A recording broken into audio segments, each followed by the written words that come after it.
back on a different stream. I originally lost power, so that is why I lost connection to the last stream, and I also lost internet. So there's a potential that that happens again. So just a disclaimer, I was going to make it before, but that obviously was not made before. So we're back. 1 second. All right, cool. So yeah, we're back again. We'll see how this one goes. Again, we may lose power again. I don't know. Again, I'm in Florida, currently bracing the hurricane with everybody else. So that is obviously the reason why I lost power. So we'll see what happens. Again, the internet went out as well. So that is why everything just happened. But we're back. So I should have made that. I started hearing wind and I was like, I might lose power. And I didn't think of saying it. And then all of a sudden it happened. So I should have said something, but that's what ended up happening. So welcome back, everybody. Yeah. Welcome back. How's everybody doing? By the way, make sure to hit the like button real quick for me real quick, because we had like 2,500 viewers. That's kind of crazy. I don't think we're gonna get back to that, but yes, I am in Florida. It's obviously been pretty clear at this point. But yeah, I end up losing power from the at least tropical storm force winds, if not maybe even a little bit greater than that. So but we are back for at least now. Again, I may lose internet or power again. So if this stream goes off a second time, I'm not going to do a third stream, just so I don't have to keep spamming people with, you know, notifications and all that sort of stuff. So just a little heads up there. If you watched last night's live stream, you'd probably know what part of Florida I'm in. But yeah, I was actually under a tornado warning yesterday, so that's been pretty interesting. We are back. Yeah, for whatever reason, though, I couldn't go back to the last live stream, so I had to make a new live stream. I don't know why. It actually ended up just automatically ending my last live stream, which is kind of painful because now I have to do a second live stream here. But yeah, but again, for those that are just tuning in, coming back, again, I lost power, I lost internet, but we're back for right now. Again, make sure to hit the like button real quick for me. It would help me out a lot. We'll see if we can get back to the viewer count that we're at, which I highly doubt, but that was kind of crazy. But just a quick update for power outages wise. Obviously, I was pretty close to having power outage there. We're currently at 2,020,000 people without power across Florida. So that's what we're looking at currently across the state of Florida. So again, here's a look at the current live radar across Florida. Again, we still have a tornado watch on going up until 1 a.m. That goes for another 3 hours or so. But again, the potential for me to lose internet and power again is likely. So heads up. I don't know when that'll happen. It might be another hour. It might be 10 minutes from now. Who knows? But, it did flicker. It came back. So there's a possibility that we have a second time where this happens again. So just a heads up. Yeah, Ian as of right now is producing a lot of heavy rain south of Kissimmee as of right now. Again, southeast of Lakeland. So we're still seeing a substantial amount of rain from this hurricane. And that will again continue to move off to the northeast. Again, Sebring is currently seeing a lot of rain. I'm pretty sure Sebring has probably seen upwards of 6 to 8 inches of rain now. The heavy rain has been sitting over Sebring for the last 2 hours. And again, this is a 6-hour loop, so it might look fast to you, but it's been a very slow-moving eye of the hurricane. Again, it's still a Category 2 hurricane, so. Space Coast numbers? Are you talking about power outage-wise? I know Volusia County has the most power outages, near 10%. Brevard County only has like, I don't know, maybe like a fraction of a percent without power right now. Indian River has about 3,000 without power. Martin County also has about 3,000 without power. So we're looking at this right now across those areas. Yeah, the nighttime is the worst for hurricanes. Nighttime, or really any severe weather event or hurricane event, nighttime is definitely the most dangerous and really the worst. So just something to keep in mind there. But yeah, all right, we're back. Again, make sure to hit the like button if you're tuning in. Again, for those that are just tuning in, just a little heads up that, again, last live stream did end due to the fact that I lost power. So just a little heads up there. And internet, but we're back. Or at least right now. Again, if I do lose power and internet again, just for everybody's understanding, if the stream starts buffering, that means I've probably lost power. Therefore, I will not do a second or another live stream, basically. So it might happen abruptly then, or it might not even happen. I don't know. It at least happened once, but the wind's definitely picked up. It was at least tropical storm force, so maybe even up to 60 miles per hour.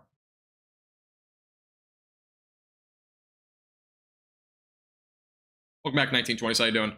Tornado risk is pretty low. I'm pretty sure, I don't know if it's still an enhanced risk, but I'm pretty sure it's going to be a low-end risk tonight. Any tornado potential should primarily stay off to the north at this point tonight. But yeah, it's a slight risk, so there's not much of a risk. The main risk area tonight would be back up near Daytona Beach and Titusville. So this region here has really the best potential right now for any tornado threat tonight. So that's the area that we're looking at for tonight.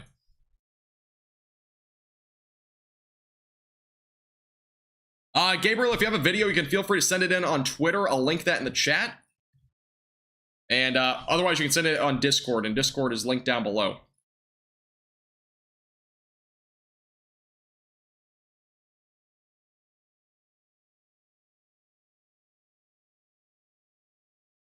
Let me go and link this on Twitter real quick. Again, for those that are tuning in, I lost power and internet, but we're back. If it does happen again, just a friendly reminder, I will not be doing a third live stream. So we'll be live for as long as we can, basically. Let me see if we still have the live cams, by the way. I'm not sure if any of these are updated. I think the Orlando live cam is officially, yeah, the Orlando live cam is a complete bust at this point. It is officially not working anymore. This is still live over Daytona Beach, though, and for whatever reason, it's gone black and white images here, but it used to be colored. But here's a look at currently what we're seeing. Actually, a car just passed by on the road. That's the first car I think we've actually seen on this live cam. Other than that, again, the traffic lights are swaying a little bit. We're seeing some tropical storm force winds back up that direction. There's another car. What a shocker.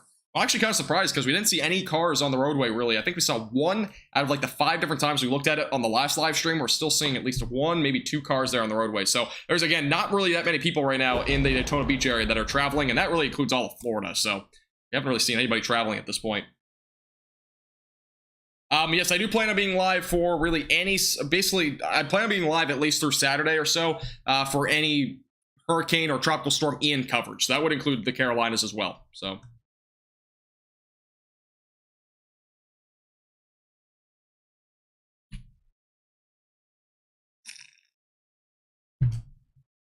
Alrighty. Yeah, if you're just tuning in, make sure to hit the like button real quick. Helps out the page a lot. Again, we lost about 2,000 viewers because of that. Unfortunately, I don't know why, but again, I'm in Florida, so that'd be why the power would go out like that. Why not so abruptly, too? Like, that was like, really, I thought there would at least be like a little sign of that. We did have, I did hear wind at one point. I was like, we might have this stream end really quickly. We might have lose power here in a minute, but yeah. Hey, Laura, how you doing? Welcome back.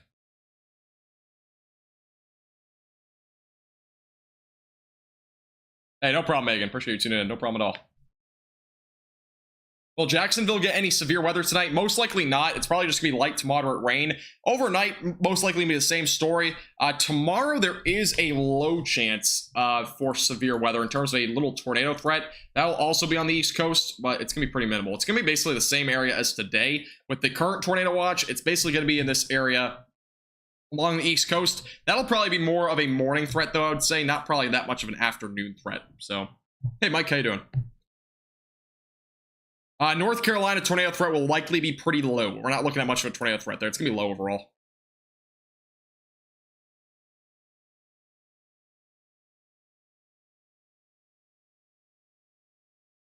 We lucked out in Tampa Bay. Tampa Bay, anywhere over there in Tampa, really did luck out overall. I mean, they really did. Yeah, it's kind of crazy to think, but yeah, Tampa really did not see a whole lot in terms of impacts. Other than, again, storm surge wasn't really existent. Flooding rains, we're still seeing a little bit of that. You can see the heavier bands, actually. We do have some moderate rain right now falling in Tampa. We're still getting a few of those bands in Tampa right now. Kind of fell throughout the day. Still, it's probably going to transition to more lighter rain overnight tonight. So that's just kind of a little heads up there. But yeah, looks like we're starting to clear out a little bit in terms of the rain, at least. And that should continue over the next 2 hours anyways. Wind speeds, yeah, sure. Let me actually bring that back up. We do have a graphic on that. Let's go over to here and over here. This is a future computer model. Let me find the right one.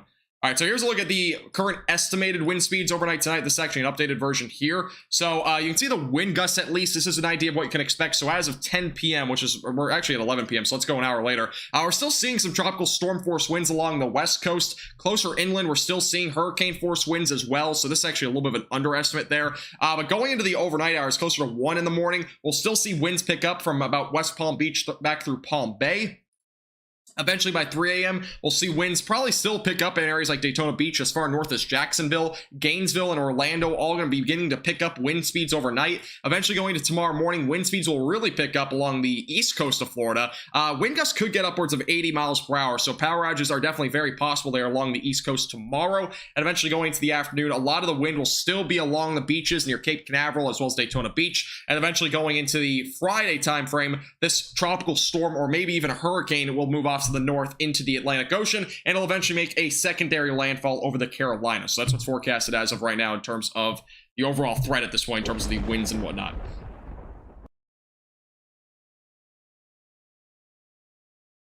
Patricia, I lost power and internet. That's why I have a second stream now. But again, if my power goes out or internet or whatever, again, a second time, I will not be doing another live stream. But that's just a little update.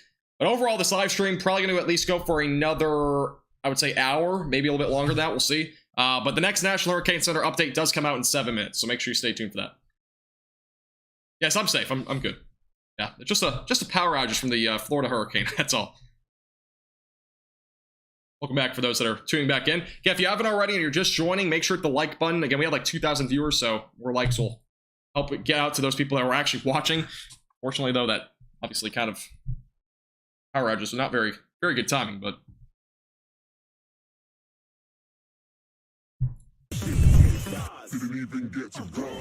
I'm back over here real quick.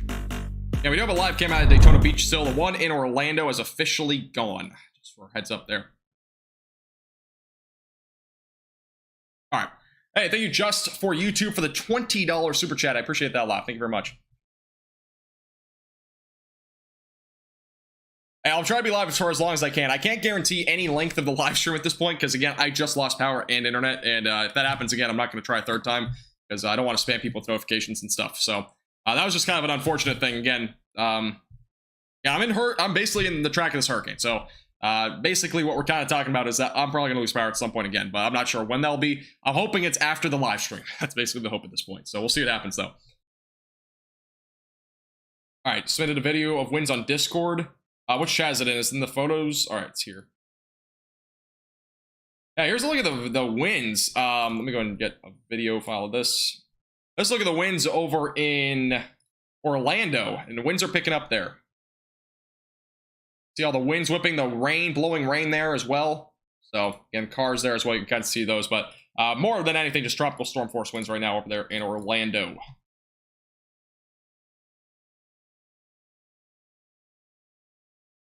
All right. We're looking at that right now. After a while, we'll begin to recognize the names in chat. I recognize most people's names. Usually when people are at the live streams, I have like less than 1,000 viewers. That's typically when I can interact a bit more. Which we're at that right now, so that's nice. We're only 15 likes away from 150, by the way. Make sure to hit the like button. I know 370 people are watching. If everyone hit the like button, we'll get this out to more people, so make sure to hit the like button. And we just had a live stream a few minutes ago that went out because of my internet, so we had like 2,000 people watching, so we are back for right now. Hey, Astrid, how you doing? Welcome back. All right, let me go back over to here. Again, Orlando cam is down. This is, again, another look at Daytona Beach as of right now. Again, wind is definitely, it's still been pretty consistent there with tropical storm force winds in Daytona Beach.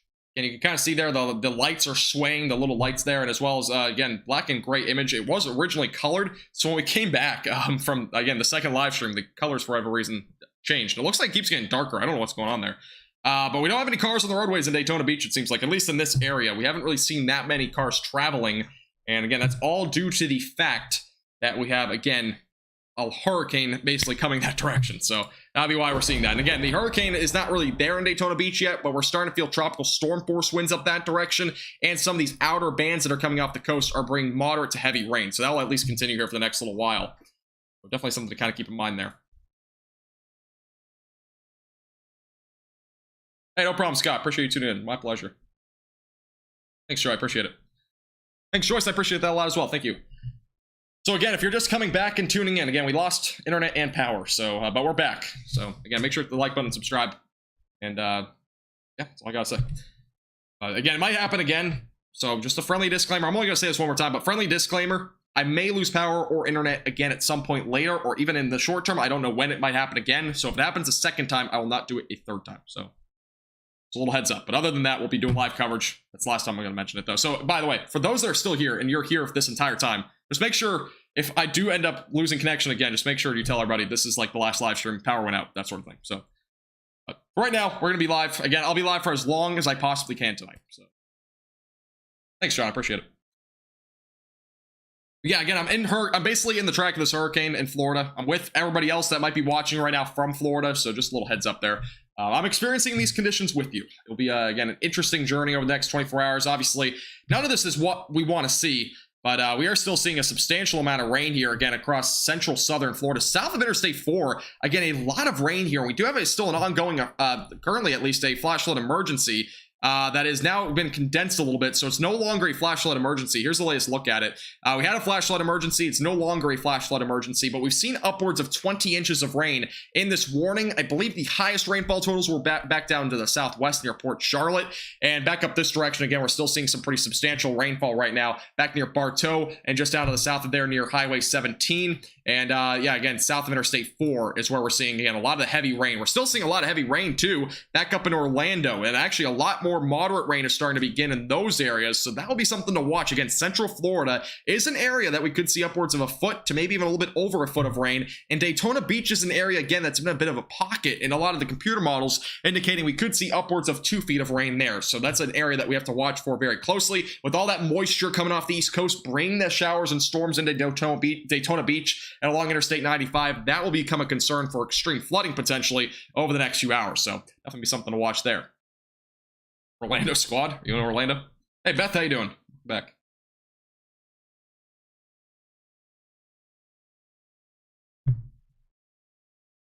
That tornado warning at Ormond Beach. Yeah, there was a tornado warning. There was. It's no longer going, but there was a tornado warning. We were actually covering that in our last live stream. But yeah, the rotation wasn't overly crazy in that one, but there may have been something brief maybe. But yeah.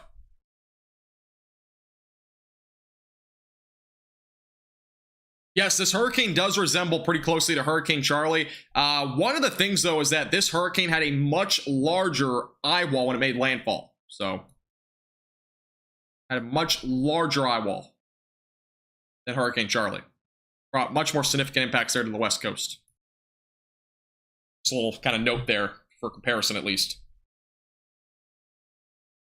Yeah, Hurricane Charlie would literally fit into the eye of the hurricane. It's kind of crazy when you look at that comparison. If you've seen it on Twitter or whatnot, the comparison is pretty remarkable, to say the least. It's really crazy how you can kind of compare that, though.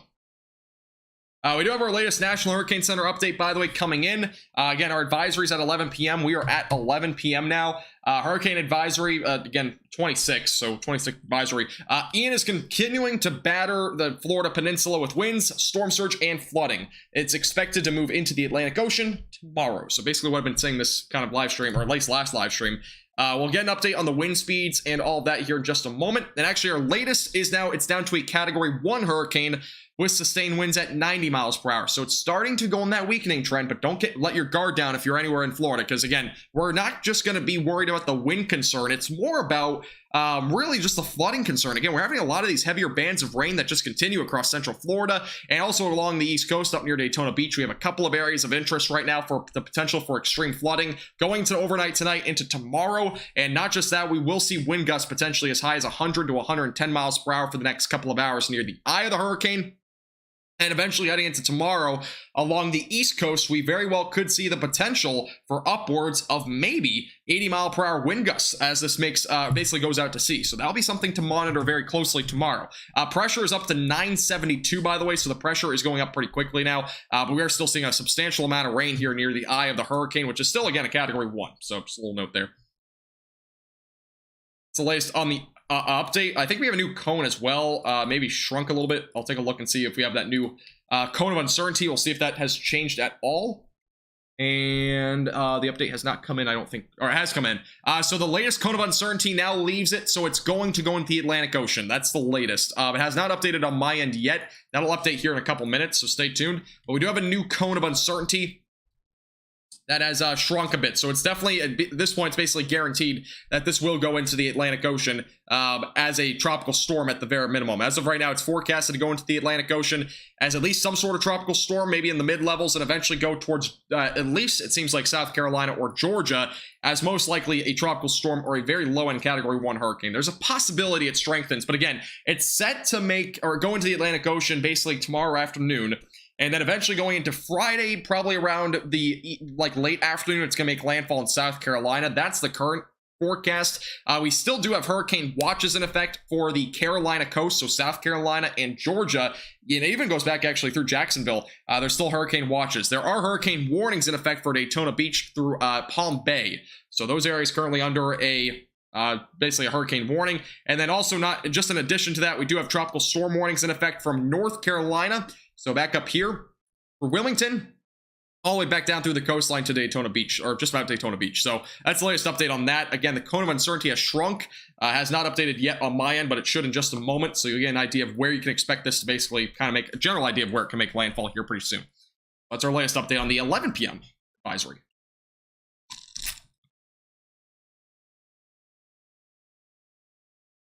Thanks, Sandra. I appreciate it. Again, if you haven't already, make sure to hit the like button down below, or 8 likes from 250. I would appreciate it. Excuse me. So we do have a video coming in of the view as of right now of Disney. I can't talk, of Disney World. Sorry, I had water go down the wrong way. Here's a look at Disney World, though, as of right now. And this is just kind of a live look, or a recent look, at least, at it. And again, winds are starting to pick up and the rain. So that's what we're beginning to see over there in Disney World as of right now.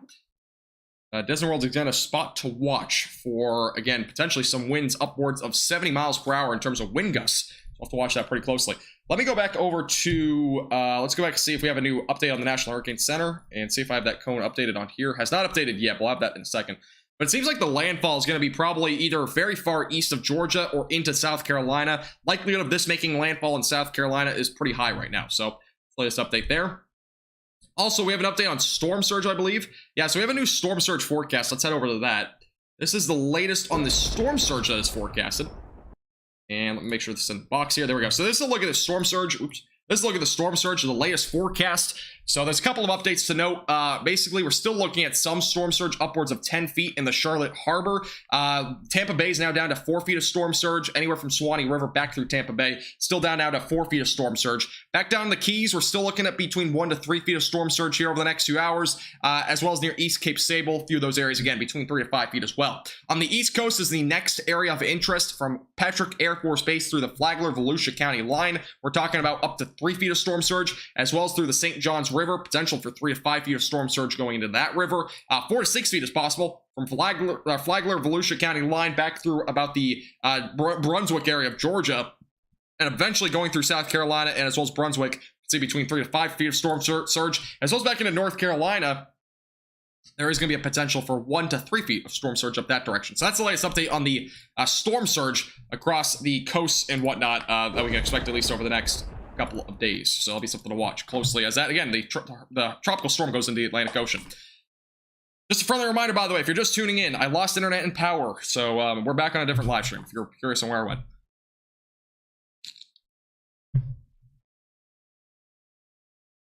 I'd like to know how Sarasota is doing. I evacuated yesterday. I'm not entirely sure how Sarasota is doing. We've had some photos and videos out of there, but recently, I mean, the highest wind gust that we've had there was around 90 miles per hour. So we at least had some sort of Category 1 force conditions, and as well as the heavy rain that we're seeing as well along the West Coast that we've seen. So there might have been even some little bit of some flooding as well. Depends on where you are in Sarasota too. If you're further south, that's probably worse. If you're further north, it might be a little bit better. But I would say you've probably seen some pretty decent impacts there, especially with the storm surge too. That's definitely a possibility. Yeah, definitely a possibility there. Thanks, Carol. Appreciate it. No problem at all.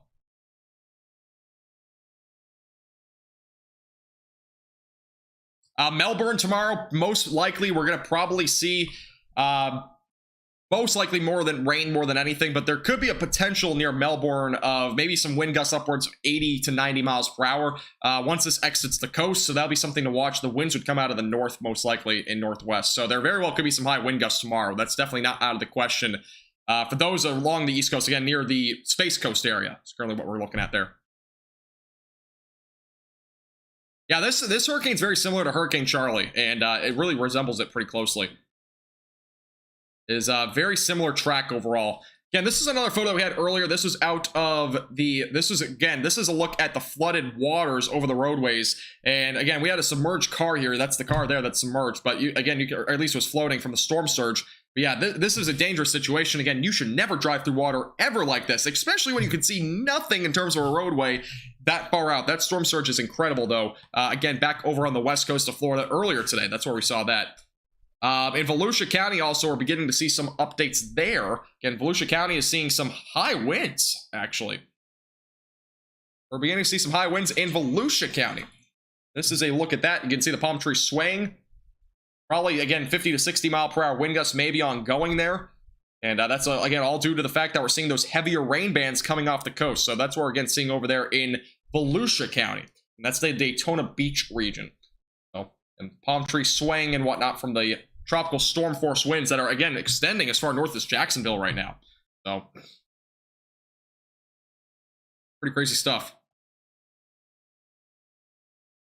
I'm sorry to hear that, Katie. Fort Myers is starting to, at this point, they're starting to kind of get out of the clear of rain. I'm pretty sure storm surge is still ongoing, though, in that sort of region. So, I mean, really, it's going to be kind of a thing where we'll probably have to wait, until at least tomorrow to see if, what actually happened there in Fort Myers and Cape Coral and whatnot. But luckily, the rain is starting to wind down a little bit, but we're still seeing, again, there was a flash flood emergency near this area. I'm pretty sure areas near Cape Coral, or at least Port Charlotte, saw upwards of 20 inches of rain, and that threat will continue as this hurricane, again, continues to move off to the northeast. And again, it's still a Category 1 hurricane with sustained winds around 90 miles per hour. Update, by the way, on the cone of uncertainty has shrunk substantially, so long-term, it's not forecasted, it's at least forecasted to go into the Atlantic Ocean to some extent, but you can definitely see here that it's probably going to make landfall in either eastern Georgia or into South Carolina, most likely heading into sometime, probably Friday, or I'm pretty sure it's Friday. Friday afternoon, I'm pretty sure, was the timing when it should make landfall in South Carolina as a tropical storm. So that's our latest update. Again, the cone of uncertainty has shifted slightly further east, and it's also condensed a little bit, so it no longer includes that possibility of this hurricane basically staying inland and, basically staying inland the entire time. It's basically going to go out into the Atlantic Ocean almost without a doubt. So that's the latest update there on the track cone of uncertainty at this point. Hey, no problem, Eddie. Appreciate you tuning in. My pleasure. We have another video coming out of Orlando. All right, we got another video coming out of Orlando. This is a look outside of Orlando right now. And that is a lot of rain and also some wind. Yeah, obviously a lot of rain coming out of this hurricane, especially on the northern side. And again, this is a view from Orlando recently. Again, wind's picking up there. You can see the wind on the trees a little bit higher up as well. The ones that are a little bit higher off the ground, definitely seeing a little bit more wind there. But that's, again, the latest update out of there. Oh, God. We got another Florida Man version 3. This is not probably going to be good, but we have another Florida Man sort of thing coming out. And this is not recommended. And again, this is over in probably the west coast of Florida somewhere. Somebody is doing something crazy on the water. That is not what you want to see. Apparently they are doing it with that truck right there. What in the world? This is, again, do not do this ever during a hurricane. It's very dangerous. And also, if you fell off, you would hit concrete. So that's not a good thing. Yeah, that's horrible. Also, we're beginning to hear about transformers blowing up in Orlando. This is the latest. We're seeing transformers blowing up in Orlando. See that there? That's, again, transformers blowing up there. And Orlando is beginning to see power outages, so that's the latest update there. Power outages, by the way, are up to 2,069,000. So again, most of the power outages right now are across Southwest Florida, and they are continuing. Okeechobee County, by the way, which is this county here, experiencing potentially some hurricane force winds, is now up to almost 50% without power there. So that's the latest update there as well. But other than that, again, we're currently seeing the eye of the hurricane still down to the south of Kissimmee. And again, a lot of heavy rain with this as it continues to move off to the northeast. St. Lucie County, by the way, is upwards of 8,000 people without power, and they are about 5% without power there. Indian River County, currently around 10% without power. So those are our latest updates in terms of power outages. Again, almost 2.1 million are without power across Florida, and Volusia County is over 10% without power now. And again, the tropical storm or hurricane right now is still well down to the south, and there's only really tropical storm force winds up there around 50 miles per hour. That's causing, again, 10% without power, which is a large number, by the way, if you're from Volusia County. Volusia County is a pretty large county. By the way, friendly reminder, if you're tuning in, make sure to hit the like button down below and also subscribe. Again, if you're tuning in and you just came back for my last live stream, I did lose power and internet. I'm basically in the track of this hurricane. So that is why that live stream ended so abruptly, but we're back again. I'll be going for as long as I can unless I lose power or internet again. Hopefully we do not have that happen, which doesn't seem like we will. We've been, at least for the last 30 minutes, I don't want to jinx it, but you know, we've been 30 minutes in the clear so far. So let's hope, you know, let's just hope. Why do they seem like they always hit at night? I mean, hurricanes, when they make landfall, they typically still make impacts for at least a 24-hour period. Especially like this. I mean, really, that's kind of what it's about. I mean, hurricanes typically last much longer, especially when they make landfall. So in this sort of instance, I mean, we're talking about this being over Florida, and obviously, it's all around water.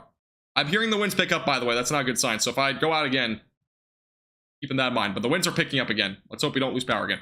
But again, moving off to the northeast as of right now. But again, yeah, overall, it's around a lot of water, so it can stay intense really for a long time, especially when it goes back into the Atlantic Ocean. But yeah, it poses a day and nighttime threat typically. It's typically not one or the other.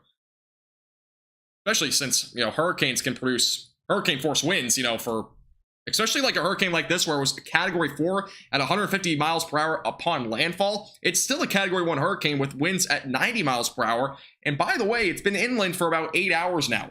So you got to kind of think about it that way too. It was a very strong hurricane upon landfall, and that's bringing that threat as well, as long with the rain as well. So no problem, Virginia. I appreciate you tuning in.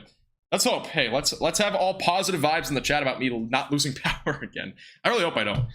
You know, I was hoping that live coverage would go for at least like 4 or 5 hours, but how long this one goes for. Hope is that we don't lose power again, though.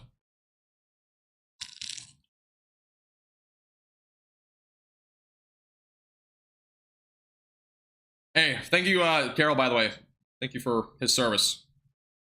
First responders, obviously, a big part of the recovery process of any natural disaster like a hurricane. And, you know, we do have photos. Let me go back to them. We actually had photos, and this is a hard sight to see, but over in, I believe it was Naples, Florida. Back over to it. Yeah, Naples, Florida. This was the site that we were seeing over there. It was of firefighters. Unfortunately, it was flooded in there. Pretty sure they had some sort of protective gear on, but yeah, I mean, this was Naples, Florida, the fire department there, and it was flooded in the fire department. So one of those tough things, you know, on the west coast there. This hurricane, it's still a hurricane right now. It's moving 9 miles per hour off to the northeast. It is not forecasted to really stall. It was actually forecasted to stall. It's not going to stall that much. More than anything, it's just going to slow down a little bit. That's why we're going to see that flooding threat, especially overnight. It is forecasted to slow down a smidge, maybe down to 8 miles per hour, and it'll eventually pick up a bit more speed as it moves towards South Carolina. So we were originally going to see this hurricane most likely make landfall over near Tampa, and then eventually be very slow over central Florida, bring substantial flooding, and then obviously going off to, you know, to the north. But that's obviously changed a lot. We also have another video coming in from, it's like a transformer blow. This is actually kind of crazy. This is a little video that we had sent in over here. This is a transformer blowing up. That's not lightning, by the way. That is definitely a transformer. Very brief here. It's only a 5-second video, but yeah, the sky just turned blue there for a couple of seconds. That is from a transformer blowing. We've had a lot of transformers blowing tonight, which is not good news at all. Actually moving at 9 miles per hour right now, but yeah, 8 miles per hour is going to be slowed down a little bit. Not by much. I'm pretty sure that's what it's at least forecasted to be in terms of the speed. Let's double check, though. I'm not sure if it changed, but that was originally what was supposed to go.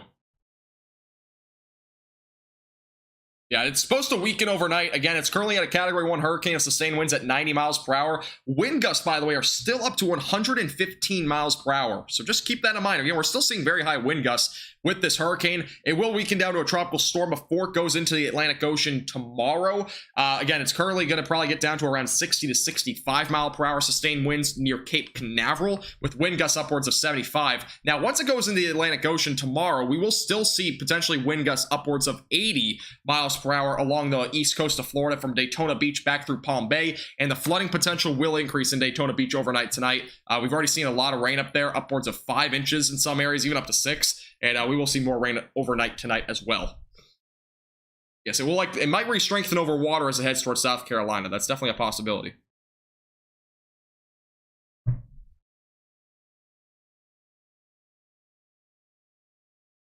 Just a friendly reminder, by the way, if you're just tuning in, again, make sure to hit the like button. We're only 3 likes from 350, and also make sure to hit the subscribe button down below. Again, the last live stream did abruptly end because of the power outage, excuse me. So, little heads up there.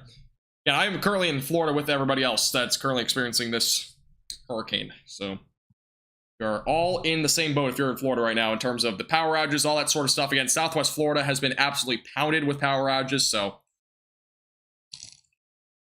we have another transformer blowing up. No town or city given. This is a really, actually, decent video of what it looks like when a transformer blows up. That is a look at a transformer blowing up there. I'll show it a couple of times here so you guys get the general picture here. But that's a transformer literally blowing. All the sparks that come out of it, too. It almost kind of looks like a little mini firework that was not supposed to explode there. Have a great night, Ramblin'. Appreciate you stopping by. Have a great night.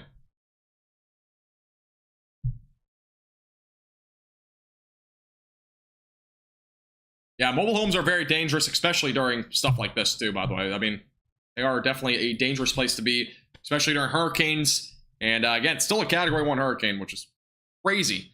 It's inland, but it's been inland for 8 hours, and it's still a Category 1 hurricane. That just gives you an idea of how strong of a hurricane it was when it made landfall near Port Charlotte and south of Sarasota. I mean, it's insane. You know, it's quite remarkable what we've seen out of this hurricane.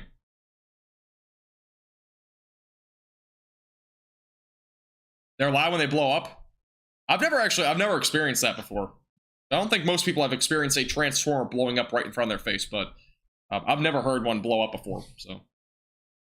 Let's not jinx myself again with tonight, because I'm in the track of this hurricane, so let's not hope that I don't lose power again or anything like that, but yeah, it's pretty much a given at this point. For those that are just wondering about the power outages across Florida, let me go and show you guys the map again.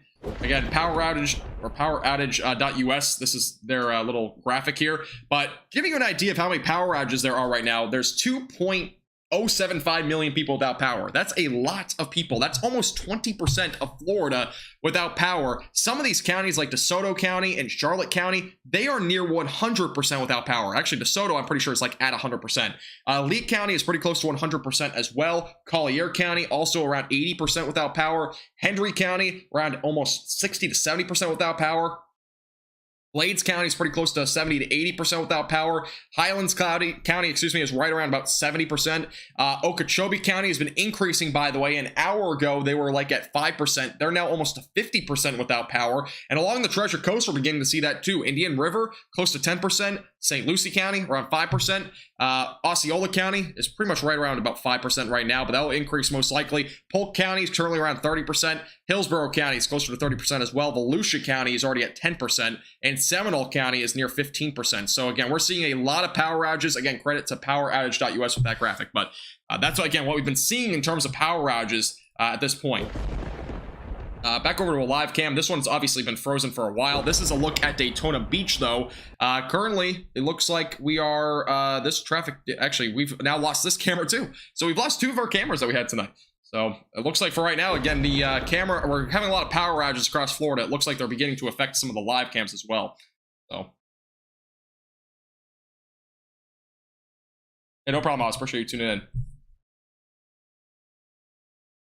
Pretty crazy, though, how many power outages that we've seen in Southwest Florida at this point. Pretty crazy. We have another video coming out of Palm Bay. We actually have an update coming out of Palm Bay right now. This is on the East Coast. And the winds are beginning to pick up. So look at the winds picking up there in Palm Bay at this point. And again, Palm Bay is on the East Coast. I think that's on the Treasure Coast. But that's what we're looking at there in terms of the winds picking up. Again, Palm Bay is already beginning to see at least tropical storm force winds right now. Oh, apparently the governor of Virginia has issued a state of emergency.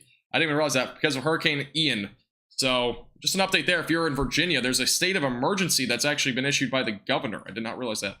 Florida's been under that predicament, though, for like several days for reference. So, I mean, I'm pretty sure Florida's been under a state of emergency since Sunday, maybe? Or Monday? One of the two, maybe even Saturday. But now Virginia's under a state of emergency. So,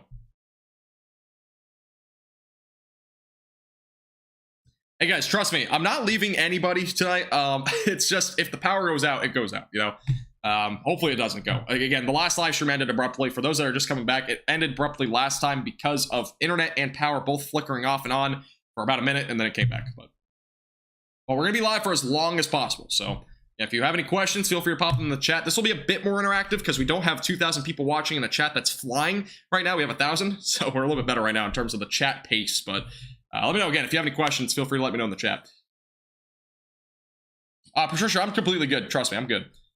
I am really, honestly, I'm the furthest away from this hurricane that you really possibly could be at this point. In terms of at least the major impacts. So, but obviously that kind of did not transpire with the power outage. This is a photo out of Fort Myers, and this was taken earlier. You may have also seen this on Twitter. This was apparently at this person's mom's house. And again, you can see the water and how much it rose there in Fort Myers. Yeah, it's just another photo coming out of, again, the West Coast where we saw a lot of damage today. Again, the photos that we've seen on social media are just a fraction of everything that's probably happened down there, which is just scary to think because, again, the photos that we've seen have already been so catastrophic and just heartbreaking to see.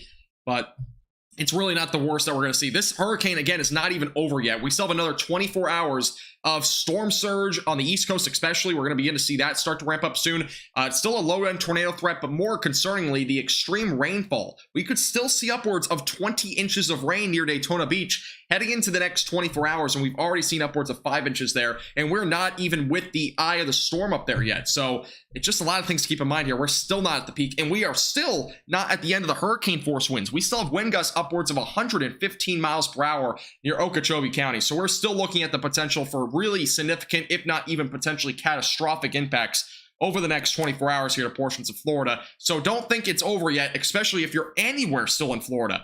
Really the only area that you can kind of say, all right, I'm okay, I think for the next, 24 hours with this hurricane would really be down here because there's not really any rain. There will still be a potential for some tropical storm force winds and maybe some hurricane force winds. So power outages definitely still possible down here in southern Florida.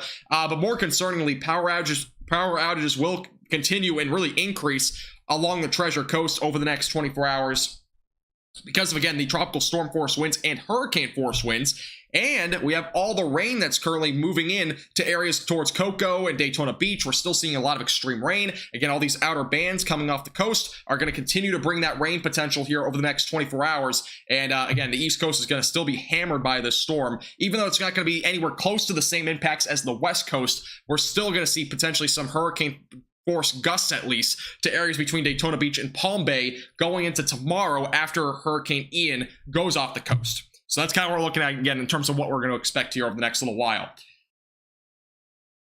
I am currently in Florida for college, and again, I have my evacuation plan in place, and still I've somehow lost power. So, yeah, that's kind of one of those things. We have another update from Walt Disney World. We'll go and show you this video coming in. This is the latest video from Walt Disney World here. A little view there, a lot of wind. And yeah, that's, again, Walt Disney World. And Walt Disney World also, by the way, for those that are in Florida, you may know, but Walt Disney World is actually one of the safest places to be during a hurricane. Their buildings can really withstand anything. So they really have very good structural, stuff there for at least Walt Disney World. They're typically very good during hurricanes and whatnot. And it's also in the center portions of Florida, so typically we're not looking at significant winds either. Sometimes we get hurricane force winds there sometimes, but it's not that typically horrible. By the way, wind's picking up again, so if my power or internet goes out, just heads up. You know that I will not be going live again after this if that ends up happening a second time. Because again, that's what happened the first time. We have another video coming out of Winter Garden as well. Wind's picking up there.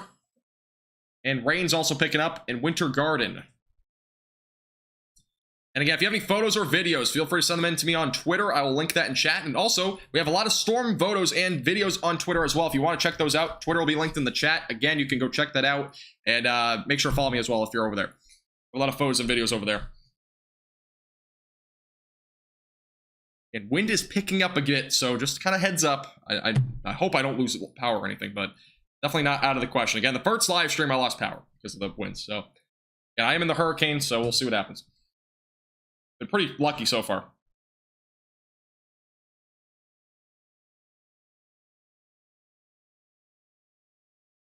Yeah, if you're just tuning in, make sure to hit the subscribe button down below. Friendly reminder. Also, make sure to like this live stream if you haven't already. We're 1 subscriber from 21,150, so make sure to hit the subscribe button.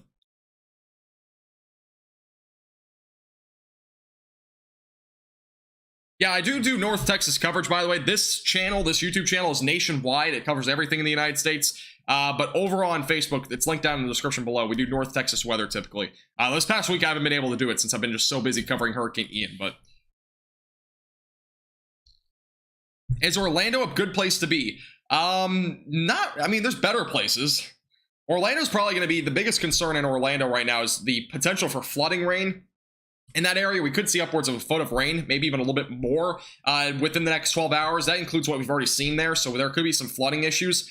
But, I mean, if you're in Walt Disney World, for example, there will also be that potential for flooding rain and whatnot, but typically they're a little bit better and more safe. And that's, again, from experience from other people I know. They've always had a pretty decent, you know, at least they've had a pretty decent experience with hurricanes there. So, at least what I've heard. Hey, thanks, Bluebird. I appreciate it. Hey, Sherry, how you doing? Welcome back. We have flooding in Orlando. So this is what I was talking about. Flooding is now already beginning in Orlando. This is in Walt Disney World, actually. This is a Swan and Dolphin, I'm pretty sure. So street flooding has already begun here. And we are not even at the end of the rainfall. It's going to continue.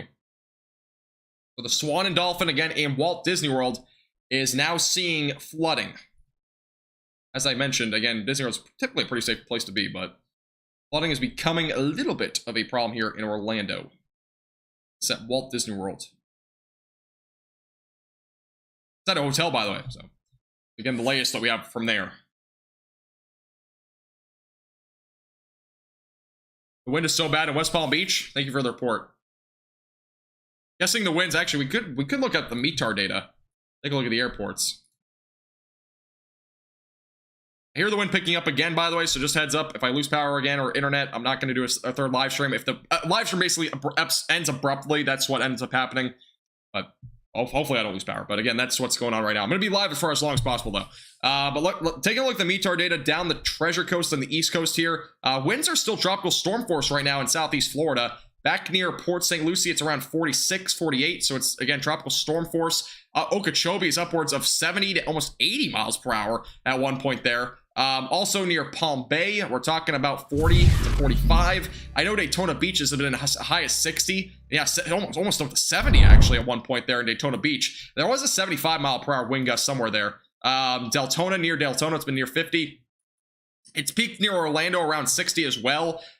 These airports, I believe, METAR stations have gone completely down, but that's the most recent updates there. So, in terms of wind gusts and whatnot, we're seeing some pretty extreme wind gusts. Again, tropical storm force winds are being felt across a large portion of Florida as of right now. Hey, thank you, Roman, for becoming a Storm Chaser member, by the way. I appreciate that a lot. Thank you very much. Appreciate your support.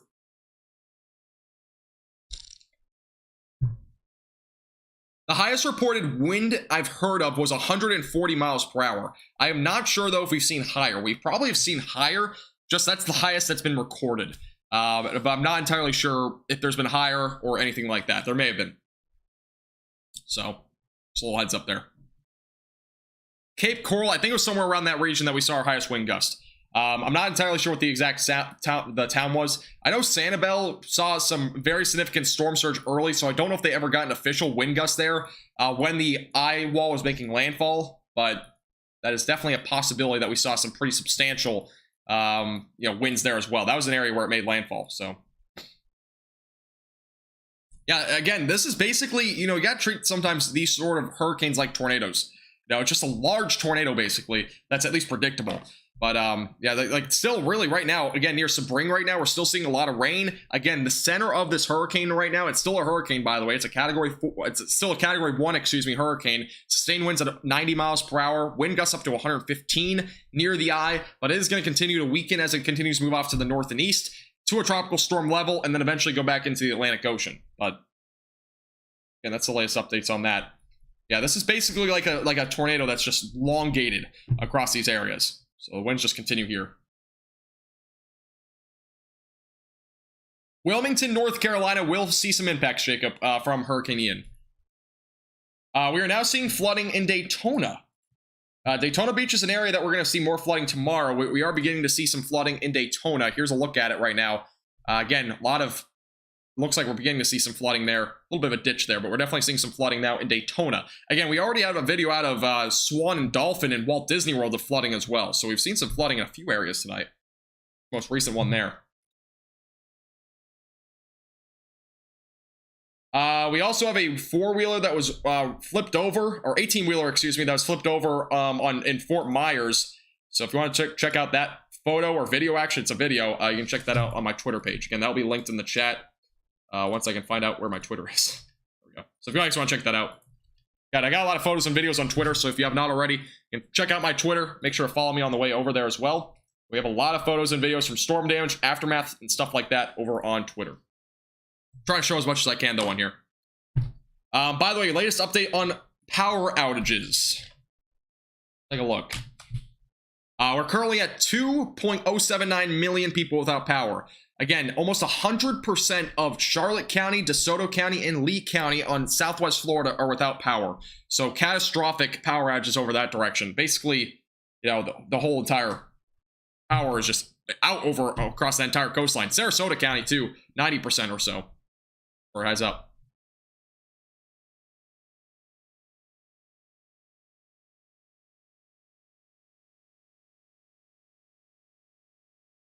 Alrighty, back to chat.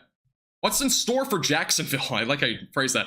Mostly rain. There could be some tropical storm wind gusts as well. We've already begun to see that. So Jacksonville is mainly going to be a rain threat with some potential for some storm surge as well along the coastline. I know it's going to be between 3 to 5 feet of storm surge. But beyond that, it's going to be mainly just rain and obviously some tropical storm force winds. Depends on where you are, though. If you're like west of Jacksonville, you shouldn't be seeing too much of that storm surge threat anyways. But storm surge, I think, is going to go up to 5 feet.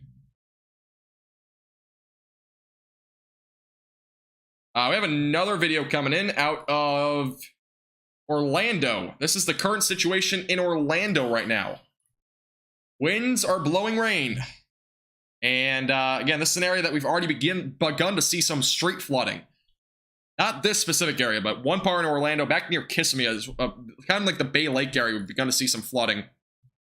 Back down this direction. And again, a lot of heavy, this is a 6-hour loop that we're looking at, so a lot of heavier rain bands have begun to really start to set in to these areas. And again, we're still seeing on and on and on of rain here. It's not really on and off rain, it's just continuous, moderate to even heavy rain at sometimes up there in central Florida right now. That threat is also ongoing for Daytona Beach. Daytona Beach has been in that same predicament. Just a lot of moisture coming off the coastline. We're having all these rain bands come inland. It's again causing that potential right now for some pretty substantial rainfall as well up that direction. So unbelievable stuff that we've been seeing so far. By the way, we're only 3 likes from 500. Make sure to hit the like button if you have not already. Helps the page out a lot. Also, we're 17 subscribers from 21,200. So if you're new here, make sure to hit the subscribe button. I would really appreciate it. Again, we do live streams like this all the time. We'll have full coverage, again, on Hurricane Ian as it continues to track through Florida. I do plan on doing more tomorrow, pending if I have power. I hope I do. And then going into Friday, I plan on coverage for the Carolinas as well. So we'll do pretty much extensive coverage on Hurricane Ian, and as well as more of that tornado potential as well, because there's a chance for a few tornadoes again over the next few days. And that would include Carolinas as well. More information on that once we get there. Should be a pretty low threat right now. All right, let me back over to here. Let's go back over to Twitter real quick. We'll see if they have any new updates. Thank you, by the way, for 700 followers on Twitter. I didn't actually think I had that many. Appreciate it. Thanks, Virginia. I appreciate it. Yeah, we hit 20,000 subscribers yesterday. It's crazy. We're already up to 21,200. It's kind of crazy. Or we're close to it. So saturated already. How long until the hurricane dissipates? It's not going to dissipate. It's not one of those things where, you know, you have a tornado that all of a sudden forms and it just goes away to just a cloud. I don't know what this drawing is supposed to really represent. But really with a hurricane, they last a long time. It takes a while for a hurricane to just like disintegrate. And especially when it's interacting with, you know, it's been in the Gulf of Mexico, for example, and it's now going over Florida. It's going to weaken a bit, but it's still going to have a lot of rain. And once it enters the Atlantic Ocean again, it's just going to intensify again. Not to the extent of what we saw in the Gulf of Mexico, because the Gulf of Mexico was an area that has just been untapped as a very favorable environment for hurricanes, especially since we have not had one this year in the Gulf of Mexico. It was a very prime environment for this. But eventually, once it goes into the Carolinas, that's when we'll start to see more of a weakening trend, more of a weaker low. Now, from here, where does it go? The computer models have been all over the place. Some have brought it out to sea. Some have brought it up to the northeast. Some have even brought it backwards and done a huge U-turn. Never seen something like that before, but that's a possibility as well. Actually, I have the graphic on here. Yeah, here's a look at the computer models. Some of them, again, kind of showing a lot of different stuff. One, for whatever, again, these computer models, they kind of vary, but one's even showing a complete U-turn like that. That's not going to happen, by the way, but yeah, you can just get a general idea. They're all over the place right now. So once a weaken more, it's not going to disintegrate, though, really, across at least the United States anytime soon, but it will weaken. It will weaken slowly. Especially over Florida. Again, still a Category 1 hurricane, and again, it made landfall as a very strong Category 4. That's why it's still so strong right now. So, a little heads up on that sort of situation as of right now.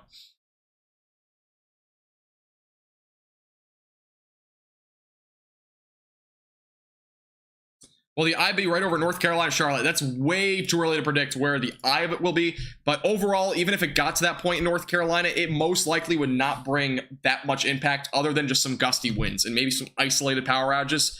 But it's probably going to be a tropical depression by the time it ever would get to that part of North Carolina, most likely. Are there any other systems moving off the coast of Africa at the moment? We do not have any. We do have actually a tropical or depression right now. It's Tropical Depression 11.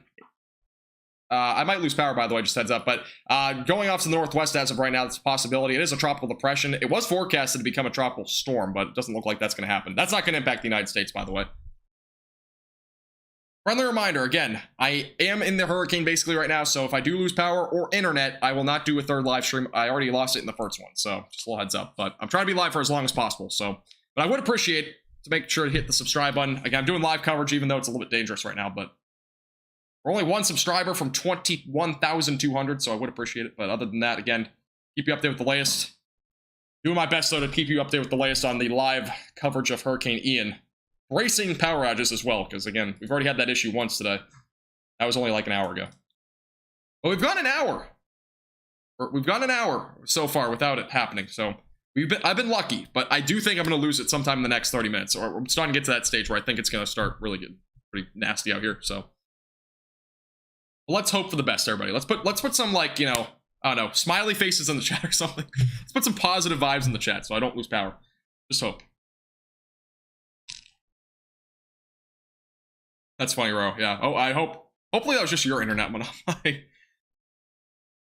I can't tell you, Sony. I have no clue. There's probably gonna be some. I'm hoping there's none, but obviously with the realness of this hurricane, there's most likely gonna be some. But it's just kind of what happens.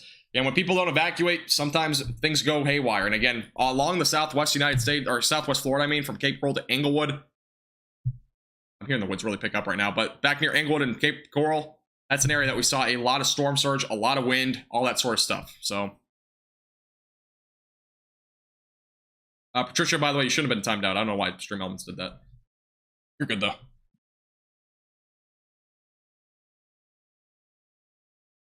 All I gotta say is I'm pretty much being impacted by the hurricane right now, but I hear the wind. So last time I heard the wind, it really abruptly just went out. So I'm hoping that doesn't happen again. I honestly, though, guys, I love doing live streaming. I love doing the weather live streams and all that. So I'm really hoping that we don't lose it. Well, this is that last live stream is the first time I've ever lost power during a live stream. Now, granted, if I were still at where I was before, by the way, so for those that are wondering, I am in Florida right now. I did evacuate from where I was before. If I was still in that spot, I would not have power. So I wouldn't be able to go live anyways. So got a little heads up, kind of a little backstory. You know, I wouldn't have had power right now. So yeah, luckily I have power right now, but just a little update. We're still at 2,078,000 without power in Florida. Again, that is nearly 20% of Florida without power right now. Again, DeSoto County is 100% without power. Charlotte County is 100% without power. Let me just put it up on the map here for those that want a little visual. And this is from poweroutage.us. Credit to them, but this is a little graphic again showing Florida.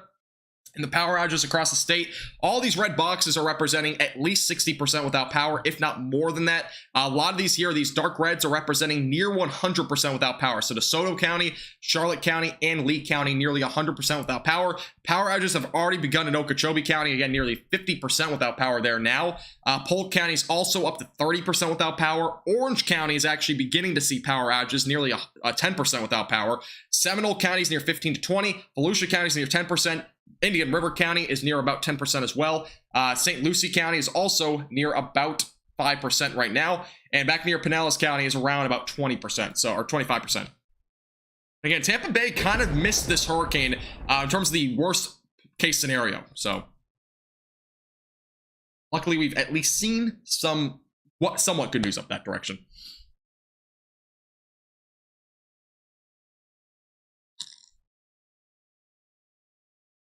Hey, Native, stay safe. Yeah, it seems like that area is mainly just tropical winds back down here along the Treasure Coast, back from Palm Bay to Jupiter, or wherever. I don't even know where Treasure Coast is, but somewhere along the East Coast. This area, though, is primarily just going to be wind. You can see, again, the rain is just all over here. There's been no rain really at all in Southeast Florida today at all. I mean, like, literally, just look at the map. This is a 6-hour loop, and we've seen literally almost nothing other than these small little rain showers and little rain bands that have barely done anything. So it's been interesting to see all the rain here on the northern side of this hurricane. Again, the eye of the hurricane, for those that are wondering, no, it's not back up here. It's literally here. I'll kind of put a little line here. It's basically right out here. That's where the Category 1 hurricane is right now. And again, all the rain has basically been north or west of this hurricane. There's been some rain on the east side, but that's all the outer bands. That's out to sea. But just a little heads up there. It's crazy, though. It's crazy to think. Crazy to think right now. Girl, I'm good. Don't worry about it. I'm good. Guys, I will be perfectly fine. It's just that I might lose power. It's kind of a natural thing with hurricanes, so try my best, though, to stay alive for as long as possible. We're only 13 subscribers, by the way, from 21,250. Again, if you've not already, I would appreciate if you hit the subscribe button. We're going to be doing more live coverage again throughout the week. I think I made it kind of clear at this point. I'm not going to tell you guys exactly where I am. So, but I'm fine. Trust me, I'm fine. I will be fine. Any form of snacks and drinks are a mood lifter. Okay? I have plenty of water. By the way, I was prepared. So for those that are wondering, I was originally going to do a 12-hour live stream today, but I had many conflicts. I didn't realize until today because I actually had a meeting set up today, regardless of classes going on. So that was kind of an unfortunate thing. And I was prepared to do it, and I had this whole jug of water with me, but I've actually kind of run out of water almost now. I obviously have more water, but I filled up an entire jug. It's almost down to like nothing now, so. How many tornadoes have been reported? We've had about a dozen confirmed tornadoes up to this point over the last 48 hours. Let me give you an exact number of confirmed at this point. We had one today. The one tornado that we saw today was near Palm Bay. It was west of Palm Bay. It was near like 500 or 192, excuse me. So near State Road 90 or 192. Yesterday we had 7, I think, at least. Maybe a little bit more. I mean, a lot of wind, by the way. If I lose power again, just heads up there. But 11 tornadoes were confirmed yesterday, or at least reported. I'm pretty sure we've at least had 1 dozen, though, since yesterday. Guys, every time I hear power picking up, by the way, I'm just going to say the same thing. I might lose power. Last time it happened once, and I lost power, so far I've been kind of lucky, though.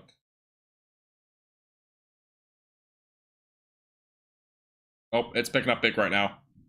I might lose power. I don't know why. I don't know. Just such a weird thing. Very close to it. I don't know, man. It's getting close. I just keep hearing it pick up more and more every single minute. It's brutal. Hey, thanks, Joey. I appreciate it. I'm glad I'm keeping you updated. Have a great rest of your night. Appreciate you stopping by. All right, we're good. I think we're good for right now. That's the hope. Let me go back over to Twitter. We'll see if we have any photos or videos coming in. I've been kind of on the screen for a while. Let me see if we have any other updates. And again, if you have any questions, feel free to pop those in the chat. I'll be trying to get to as many as possible during this live stream. But let's see if we have any other videos or photos coming in. The wind is just so consistent right now. Let's see. All right, so this is a photo that was sent in by one of our viewers. I've showed it a couple of times, but I want to show it again because it's so crazy and it's such a thing that you have to watch out for during any wind event, with especially trees near your home. This was, again, a photo sent in by one of our viewers of a tree that went through their house. So, again, this is something to monitor, especially if you're anywhere near, trees around your home and whatnot. This is definitely a dangerous situation. So, just a little heads up there. Again, if you're ever in a hurricane, a tropical storm, any sort of wind event, tornado, severe thunderstorm warning, always be mindful that this could possibly happen. That's why you're always recommended during any of these warnings to stay on the lowest floor possible, because things like this can happen. So, also the insulation completely ripped through too. It looks like some wires too. I actually didn't see that the first time. I've showed it a couple of times, but this other one, the wires going right through the roof there too. The wires were in the attic, obviously, but.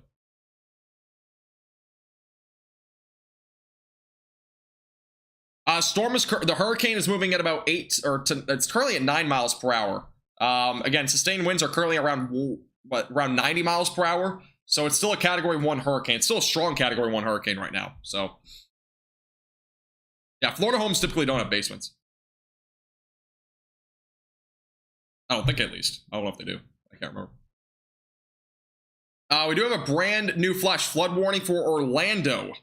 So those in southeast Orange County. Brand new flash flood warning has been issued for Orlando, University Park, Oak Ridge, Kissimmee. Anywhere along 528. Brand new flash flood warning. It's a considerable threat. There's been a lot of rain here, by the way. Let me get the full warning details here. Let's see how much rain has fallen. So between 8 to 10 inches of rain have already fallen here, by the way. So those in Orlando University Park, we've already seen upwards of 8 to 10 inches of rain. Between 4 to 6 more inches are forecasted to fall here over the next approximately 12, at least the next 12 hours. So that's the latest flash flood warning. Again, if you're in Orlando, University Park, Kissimmee, Oak Ridge, there's now a flash flood warning. Again, it's a considerable threat as of right now. Again, up to 10 inches of rain has already fallen, and additional up to a half a foot of rain could fall. That was already forecasted, by the way. Actually, Orlando is forecasted to see around like 14 to 16 inches of rain, so it's kind of on track for that right now. Pretty crazy. By the way, we're only one subscriber from 21,250. If you've not hit the subscribe button, again, we're doing full coverage on Hurricane Ian tonight, and as well as going into tomorrow and the next several days. It's a ghost towards the Carolinas. Again, friendly reminder to hit the subscribe button down below. You won't regret it. No basements in Florida. Dig 7 feet. You'll hit a water table. I didn't actually think of that. Yeah, there's a pretty decent amount of sinkholes in Florida. If I'm not mistaken. Happen quite often. One of those concerns with living in Florida. Thanks, Time. I appreciate it. Stay safe, Queen.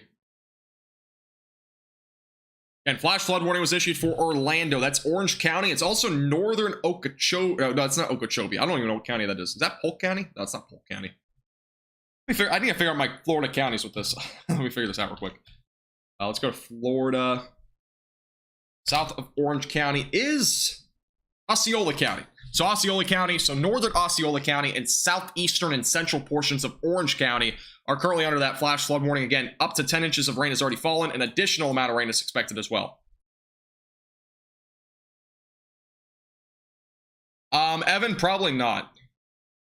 Let me take a look at velocities real quick. But no, typically not in the eye of the storm.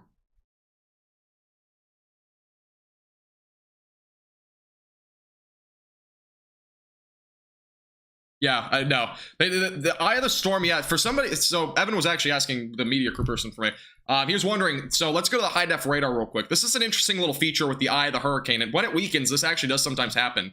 But let's go over to the high def radar. Let's turn off the right now radar. So let's turn that on.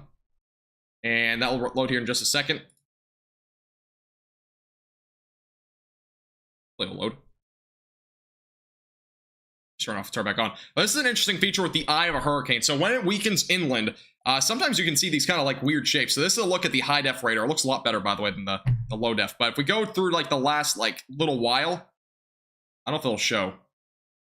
All right, well, I'm just going to use Evan's video, for example, because it's a little bit better. Let's go over to here and let's do this. I'll show you Discord. I don't really care. This is a look at what the eye of the hurricane looks like here. It has like the little twist. It almost looks like something along the lines of like a little rotation or something like that. That's typical with an eye of a hurricane, but typically we do not see an actual tornado threat in the eye of a hurricane like that. It just doesn't typically happen with these sort of setups. So just kind of something to kind of keep in mind there. By the way, here's a look at the high-def radar. So the highest and most significant rainfall right now is about to enter into potentially northwestern Okeechobee County into Osceola County. So that's the latest update there. We're looking at right now. Again, currently moving into western portions of Osceola County is where we're currently looking at the heaviest rain bands. Again, that is currently moving in closer to areas near Yeehaw Junction. Again, flash flood warning is in full effect for those in Orange County and northern Osceola County. That's our latest update there. This hurricane did not officially get to a Category 5 hurricane. It was like 1 mile per hour off from it, but it did the impacts basically of a Category 5 hurricane. I mean, we saw enormous catastrophic impacts there to the west coast of Florida, which was honestly just heartbreaking to see. If you've seen any of the photos and videos, again, we have a lot of those on Twitter. I'll link my Twitter in chat, by the way, if you want to check out those photos and videos. We have several over there from today, so you can check out the latest on all of that stuff. They're all on my Twitter account. Link is in the chat right now. And make sure to follow me, by the way, if you haven't already. But we've had a lot of catastrophic damage to the west coast of Florida, especially near Sarasota, basically from Sarasota back through Cape Coral, even through Naples. We've seen a lot of that. Fort Myers had a lot of videos coming out of there as well of just significant damage. This is a live look. This is a 6-hour loop, but this is a live look in a second here of what it looks like now. There's not nearly as much rain, so the rain is becoming less of a factor. And the storm surge is also going to be a little bit lesser now because we are going to low tide. So we should start to see that storm surge get a little bit lesser, but it's probably going to continue through tomorrow across the west coast. It will increase probably back into tomorrow morning. So just make sure you're mindful of that. If you are in those areas, storm surge is definitely possible again into the morning hours tomorrow. Again, upwards of 10 feet is still possible overnight. So a few updates there. There is not another hurricane forming right now. This is the only one. Again, it is currently a Category 1 hurricane still over central southern Florida. Sustained winds at 90 miles per hour and wind gusts upwards of 115 miles per hour. Yeah, Evan, they're pretty crazy. The velocities get kind of crazy, and the velocities are really crazy though near the eye. We've actually been seeing that a lot today. But as the eye of the hurricane gets smaller, we typically see those velocities get a little bit. Let's go back over to the high def radar for those that are kind of curious on what the eye of the hurricane looks like here. So this is again a look at the high def radar near Yeehaw Junction. Again, this is a significant rain that we're seeing. That is substantial. You know, we've seen actually there was a flash flood emergency that brought almost 20 inches of rain down near Port Charlotte. Now recently, if you look at the velocities and whatnot, it's sped up a little bit, but the velocities are quite interesting from this perspective because you can just see how close they all look. It just glitched. 1 second, it glitched out. But you can just see how close these velocities are, and it almost looks like this could like tighten all of a sudden, make a tornado. But obviously that's not the case in this sort of scenario. Typically near the eye of a hurricane, you will not see really a tornado threat. The winds are already so high as is. So, but yeah, let's look at the high def radar. And boy, back up in Daytona Beach, our most recent wind gust was near 67 miles per hour in Daytona. There's about 10% people without power in Daytona. And just a friendly reminder, I may lose power. The wind is very high here. Again, I'm currently in the hurricane. So again, if I lose power, internet, and the stream ends abruptly, that's because of that, just for those that are tuning in. But again, back near Orlando, we're seeing wind gusts near 60, 61 over at the Orlando International Airport is our most recent report. Okeechobee County, I know, has peaked somewhere around 70. Also on the East Coast near the Treasure Coast, our most recent reports was near 60 miles per hour as well. Let's go back over to the METAR data. Let's take a look at that. So Okeechobee, so the most recent report is 60 miles per hour. Again, tropical storm force winds along the East Coast as well. Again, Port Orange near 52 is our most recent. So yeah, Orlando also seeing some tropical storm force winds. So we're seeing a lot of that right now with tropical storm force winds in effect across here of large portion of Florida. So that's our latest update there. By the way, friendly reminder, if you've not already, make sure to hit the subscribe button down below. We are only, double check. We're only 22 subscribers from 21,300. And I would appreciate if you hit the subscribe button. We do live coverage all the time. Yeah, we'll keep you updated with the latest information as this continues to move through Florida. And I'll probably be live here for a while, so stay tuned. Hey, thank you, Calf, by the way. I appreciate it. I saw your message on Twitter. Appreciate that a lot. Also, for those that are here and you have Discord, I'll put the Discord link in chat. If you ever want to send me photos, videos, anything like that, Discord's a great place to do it. Also, you can send them to me on Twitter. If you do not have Discord, again, those links are all in the description below, but Discord links in the chat if you do have Discord and you want to join it. How far north will this hurricane get? That's a question that kind of varies, because do you mean like the rain, the actual hurricane eye? What do you mean by that? Because the eye is going to probably still go through this part of Florida here. That's like the projected track at this point. It's going to go off the coast somewhere near Cape Canaveral or so, somewhere in that region. Back up here to the north, though, the rain could go pretty much as far north as, the Carolinas into potentially Virginia and whatnot, long term. Pretty broad question, though. Thanks, Brian. I appreciate it. The rest of the tropics, there's not much. There's only one tropical depression. Tropical Depression 11. It's not even forecasted, I don't think, to become a tropical storm anymore. Other than that, there's nothing. We actually have a tropical depression right now that's going to become a hurricane and make landfall in Mexico. That actually might be something to watch. For those in Texas, potentially. We'll have to wait and see. There are mountains there. That's actually something to watch in the Pacific Ocean. I did not see that. Been so focused on Ian that there's actually potentially something that might impact Mexico and maybe going to Texas. I have not seen that one yet, though. Will the storm re-intensify? It may over the Atlantic Ocean. It's kind of a tough question, though, because, again, it depends on its track. If it goes further off to the west here and stays really close to the coast, we're probably not going to see it re-strengthen much. If it goes a bit further out, though, like this, there's a possibility it does re-strengthen a little bit. But granted, once it gets off the coast of Florida, it's going to be a tropical storm with sustained winds near 60 to 65 miles per hour. It has a chance to re-strengthen to maybe a Category 1 hurricane once it gets closer to South Carolina. It just depends on how far east it goes. So we'll have to wait and see what happens there. But again, Charleston, Savannah will be in the track of that. And if it does, by the way, I will be doing live coverage on it. So again, stay tuned. Again, if you have not already, make sure to subscribe. We'll keep you updated with the latest on Hurricane Ian. Or Tropical Storm Ian, whatever happens up there. Again, I'll probably be live for it.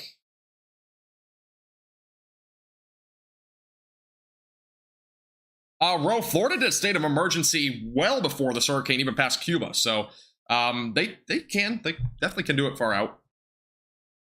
Current eye of the hurricane right now, and again, it's still a hurricane, is currently here near Yeehaw Junction, just off to the west of Yeehaw Junction. That's where the eye of the hurricane is. And again, it's crazy to look at this and think, why is there no rain down here in southern Florida when, again, all the rain is currently on the northern side of this hurricane? It's just so crazy to see here. It's remarkable to see that sort of image. And again, all the rain is moving currently pretty much west or northwest. These outer bands out here are moving northwest. We got some moving down to the south right now, but it's pretty crazy to see this. This is a look at the water vapor as well. You can see the drier air is leaking in here on the southern end, by the way. All this drier air is beginning to leak in on the west side. And then you got all the moisture just on this outside. Let me get a different color here. But this is a look at all the moisture here on the outside, bringing those outer bands. Those are the ones that are potentially producing water spouts out there in the Atlantic Ocean. Then back here closer to Florida, you got all the rain coming inland. That's not really going like that, but it's going a bit more like this, coming inland. And then closer to the eye of the hurricane right now, you got some of the rain coming out this direction. So, but all this drier air is just filtering in right now on the back end, which is actually quite impressive to see on the water vapor imagery. That's why, again, southern Florida has hardly seen a drop of rain in a lot of these areas today. Billy says, any damage reports? We've seen a lot of damage reports today. Again, I have a lot of photos and videos on Twitter of damage. I'll kind of show them as well on here a little bit. But thank you, Kim, by the way, for the $3 super chat. Hey, appreciate your support. Thank you very much, Kim. Yeah, this is, again, just a little diagram of what we're looking at. Again, a lot of water vapor, obviously with the hurricane. That's pretty much a given. All the water vapors on the east side as well. We just have so much moisture in the Gulf of Mexico and the Atlantic Ocean. All the dry air is just filtering in on the back end here, which is, again, causing basically southern Florida to see basically nothing in terms of rain today.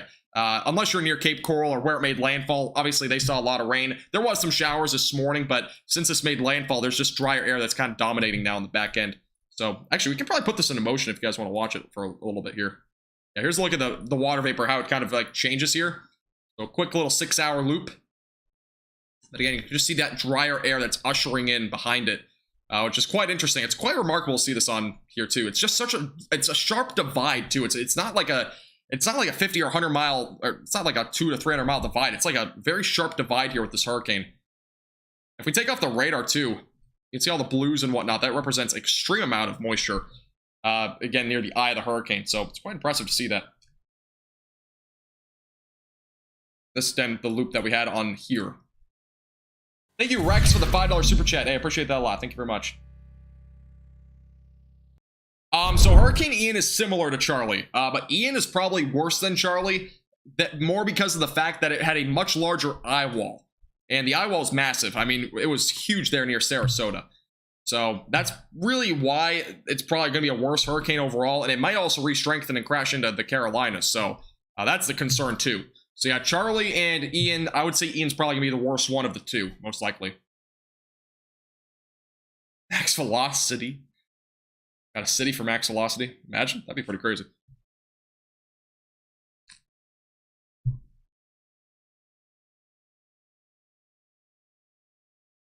Cars underwater. Yeah, there's been a lot of cars underwater too.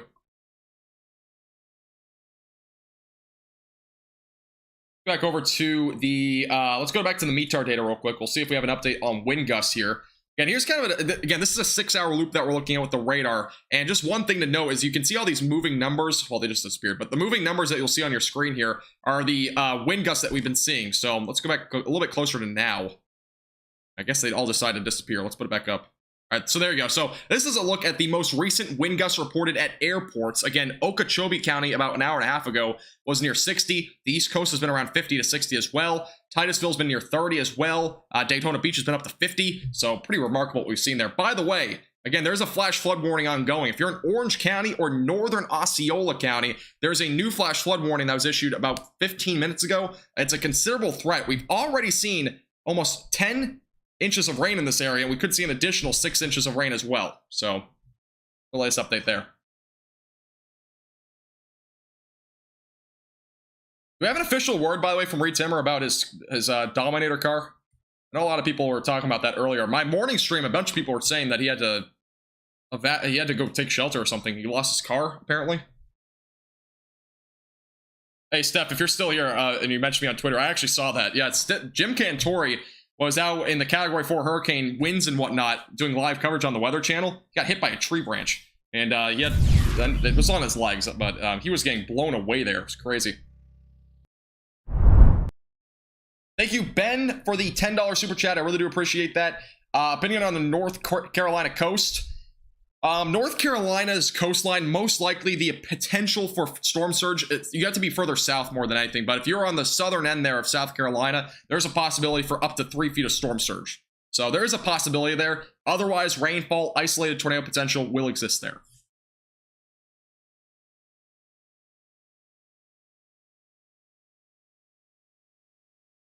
And abandoned it. So does he have? Okay, so is Reed Timmer? Did he actually lose his car? That's really all I want to know, because I don't know if he actually officially lost his car or not. But wasn't that car, how long has he had that? Like 20 years or something? Yeah, so for those that don't know the backstory, Reed Timmer's a pretty known storm chaser, and he was over here somewhere on this island. I don't remember what it's called. It's like Pine Island or something, and he basically made the wrong decision to go there, because what ended up happening was the hurricane got so strong when he was there that he ended up having to go take shelter. His car got submerged or something, so and he was live, I think, when that happened, so it's pretty crazy. But that's just a little backstory. I don't know the entire story, but he did. Okay, that's unfortunate. He had that car forever. That car was so dented. I mean, it's almost like a historical piece. Somebody could go find it probably in the ocean, sell it or something. But obviously, it's really sad. I mean, that car has been around forever too. He's wild. Dude, Reed Timmer's like honestly, I would say out of every storm chaser I know of, Reed Timmer's easily the craziest one and most extreme one more than anything. He's a daredevil. Pretty remarkable. I hope he's safe though. Obviously, that was crazy what happened there. Hey, thank you, Robert, for the $5 super chat. I appreciate that as well. We're on like a super chat train right now. New subscriber, appreciate the continuous coverage. What else do you cover live regarding weather? I do all live. So live streams, I do severe weather. Typically, I almost cover almost every event. Marginal days, I sometimes cover. It kind of just varies. But most times, I'll do slight risks and above. So I go live for almost every severe weather event. Along with that, I'll do hurricane coverage like this. It's pretty rare because it doesn't happen that often. But I do hurricane coverage as well. Tropical storm coverage once it makes landfall in the United States, or even just sometimes before it. Because I did actually do a live stream on Hurricane Ian back on Sunday. So we actually started it as early as Sunday, giving an idea of what we could expect going to Florida. And I actually called that it would make landfall on the West Coast from Tampa between Cape Coral like days ago. But yeah, it's basically what we do here on YouTube in terms of live streams. I'll probably do some winter live streams as well going into the winter. But yeah. Appreciate your super chat. Thank you, Billy, for a $5 super chat too. We're literally on a super chat train. I appreciate it. Thank you. Appreciate the support. Reed Timmer got too crazy this time. Somebody actually said that Reed Timmer was gonna, he called it that he would lose it today or something, like a day before or something. I do volcanic activity too. I've never ever done volcanic activity. It's something that I've really never done, and I don't really plan to do. Unless it's United States related, maybe, but probably not. Is anything over Englewood? As of right now, Englewood is currently, let's take a look. Lost Englewood's up here. Englewood, I don't think has seen much more. It's pretty much storm surge from here on out. Rain's cleared out though. Drier air is starting to usher in, but you're gonna still see storm surge for the next 12 to 24 hours. Thank you, Dan, for the $5 super chat too. That's like 4 super chats in the last like 2 minutes. How's the wind where you are? I have no clue. I haven't heard it for a few minutes, so but who knows? It might come back. I'm hoping it doesn't come back though.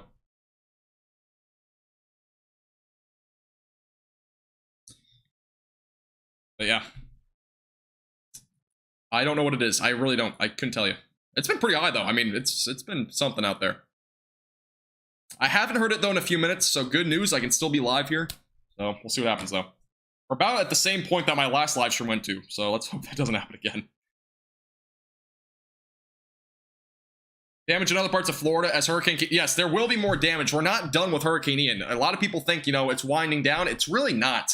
Again, we're going to see extreme flooding going to tomorrow with all the rain that we've been seeing. Again, a lot of heavy rain around the eye. We have even some of the bands here near Orlando. A lot of heavy rain there. We also have a lot of heavy rain back up here near Daytona. Daytona is currently forecasted to get upwards of 20 inches. So there could be an extreme amount of rainfall there. And Orlando's already seen 10 inches of rain, and they're forecasted to see an additional 6 inches of rain or more.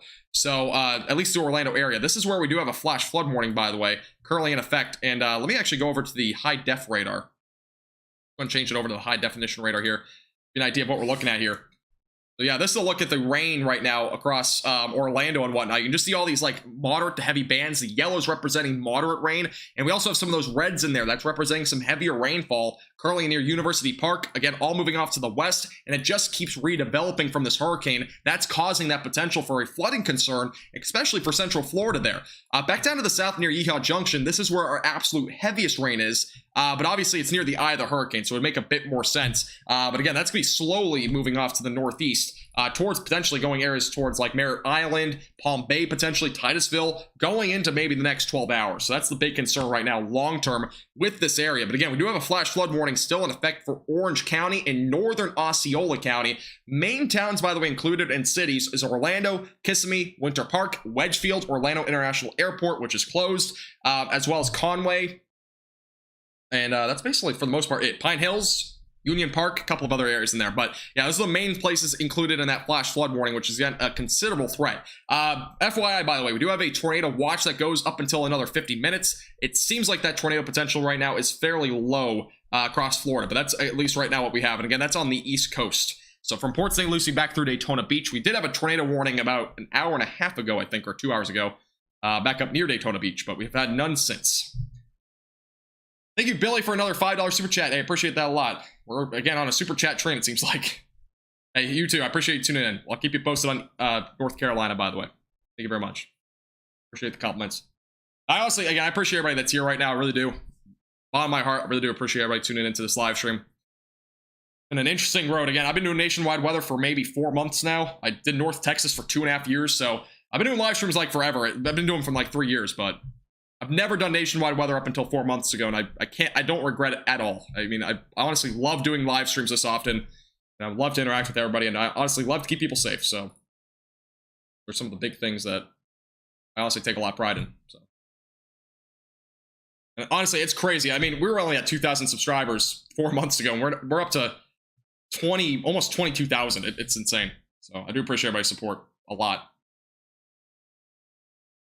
But I haven't done any videos recently. Again, I've been busy with college and all that, so it's been one of those things. But yeah, appreciate it. I wonder where Dominator 4 will end up. Who knows? Hope Reed give it an autograph. Knows, man. I'm honestly hoping, though, he actually somehow finds that, even though I don't think he will.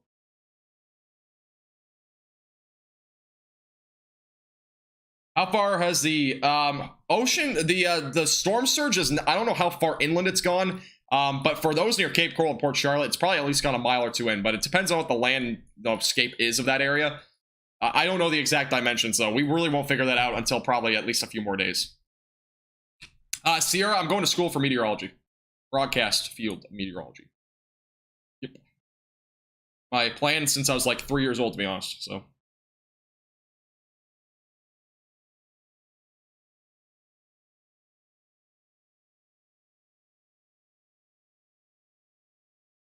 I am thinking, by the way, who would have interest in a live stream this weekend of going over to the West Coast and doing some aftermath storm chasing? Anybody would anybody be interested in that? I'm just curious. I'm thinking about it. I also might do some in Central Florida. I'm not sure yet. I'm thinking about it right now. Like, would anybody be interested in that? Just let me know in chat. I've never done a storm chasing stream before, but I've been thinking about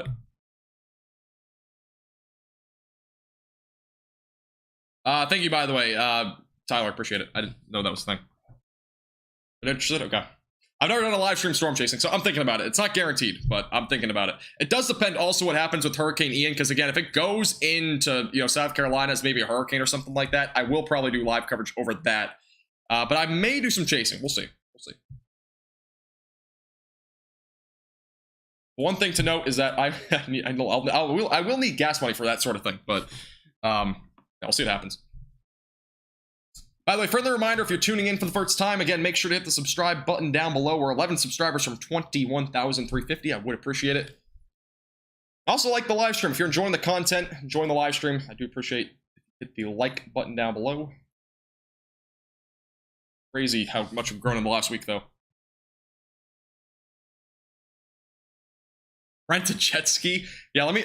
Did you guys? By the way, does anybody look at YouTube stories? Did anybody see me on that boat the other day? I made a joke. I was like, I'm hurricane chasing on a boat. Imagine if I did that, though. That'd be so bad. I don't know if anybody saw that YouTube story. That was on YouTube, by the way. YouTube has stories now if you're on mobile, so. Thanks, Rainbow. Appreciate it. Thank you, Dawn, for the $10 super chat, by the way. I appreciate that a lot. Thank you very much. Appreciate your support. Honestly, for everybody that's giving a super chat tonight, even if you're just here, I really do appreciate it. It really does mean the world to me. Again, it goes a long way, so I really do appreciate it. Any reports from Polk County? I know Polk County has a lot of power outages. They're up currently to 30%. The most recent update, we actually have a lot more power outages now, by the way. Polk County, 145,000 are without power out of 355,000. That's around 40% or so. But 2.15 million are now without power. Indian River County is now up to almost over 10% without power now. St. Lucie County is near about 5% without power. Volusia County is over almost near 15% without power. Southwest Florida is still almost 100% without power. Again, that's DeSoto County, Charlotte County, Lee County, Hardy County, Sarasota County. Those are the big counties right now without power. So we have a lot of areas there on the West Coast without power. Pasco County has 10% without power. Orange County is over 10%, and Orange County, again, is currently under this flash flood warning. Again, 10 inches of rain has already fallen, and we are expecting more rain to fall up to as much as 6 inches, maybe even more, in Orange County, as well as northern Osceola County. We do have a new flash flood warning that's been issued for Osceola County, by the way. That includes areas near St. Cloud, as well as Lake Kissimmee, Lake Marion, Narcosis, as well as Keenanville's, West Lake Tahoe, Harmony, Campbell, Forever, Florida. Is Forever, Florida actually a town? Alligator Lake and Pine Grove. Again, the new flash flood warning has been issued there. Let me get the specific details on this. And this is a brand new flash flood warning that's just been issued again for Osceola County.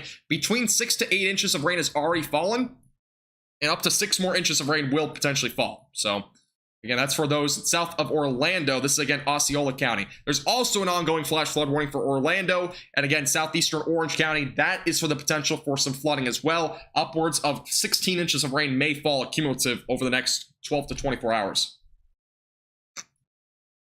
That's the latest update there. That's back to the live radar feed, by the way.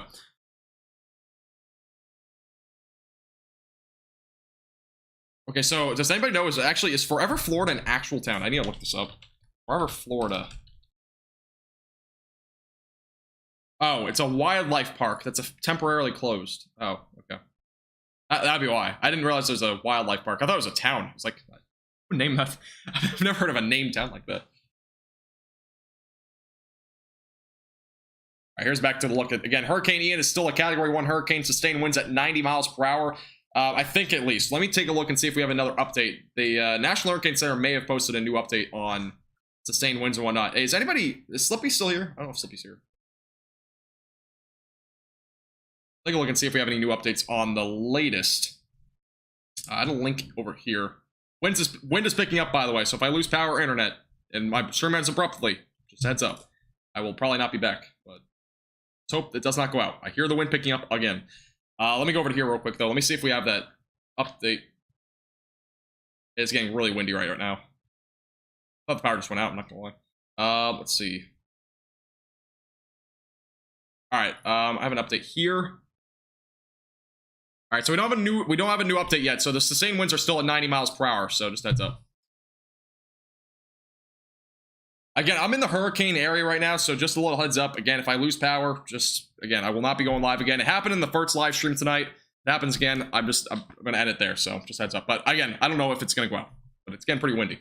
Again, it's been windy for like the last 3 hours though. Total power outages in Florida. We are currently up to 20% of Florida without power. 2,100,050 or 2,150,000 are without power right now, out of 11 million that are tracked on poweroutage.us, which is where that information is coming from.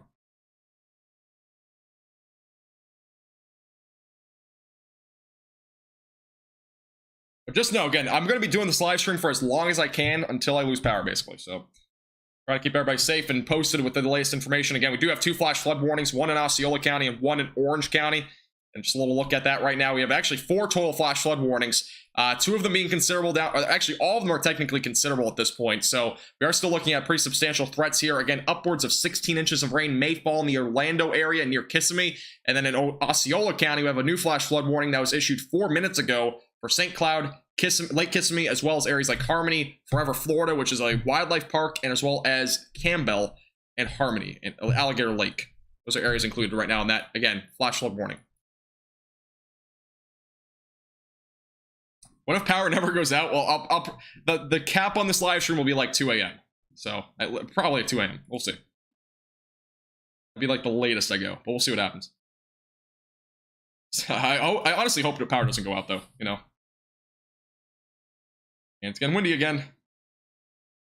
I have a chair, by the way. I keep hearing move and move. Like it's kind of like one of those ominous sounds. I can literally hear a chair outside moving. That just kind of sounds weird to you. Thoughts on the trajectory? Probably, honestly, right now, I'm thinking that this hurricane will likely end up again. It's going to be a tropical storm in the Atlantic Ocean. But again, there's still a pretty wide cone here. I am assuming, this is my forecast. I think it's going to make landfall somewhere maybe near Charleston or maybe just south of there. In that case, this will probably be at least a strong tropical storm, if not maybe a very like low-end Category 1 hurricane. Sustained winds maybe between 70 to 75. So I think it's going to be in that range when it makes landfall back up near Charleston. But again, that's going to be dependent on the track being a little bit further to the east, which is what I'm currently forecasting. It'll probably be something like that. So that's what I'm thinking though right now. But things could change. Again, it could go further west and not make nearly as of impact. But it could go further east and make a bit more of an impact. In that case too, storm surge forecasts may increase a little bit. St. Johns County, okay. No, St. Johns is actually going to be hit pretty hard, I think. In terms of rain, storm surge, all that sort of stuff. I am streaming from Florida. I evacuated, and it was not probably the best evacuation plan. I evacuated, but not. All right, let's go over to Twitter real quick, see if there's any new updates. Again, if you're just tuning in for the first time, friendly reminder, again, hit the subscribe button down below. I would appreciate it. We're only 40 subscribers from 21,400. Also, like the live stream if you're enjoying the content. Again, we're only 130 likes from 1,000. Might be able to get there tonight.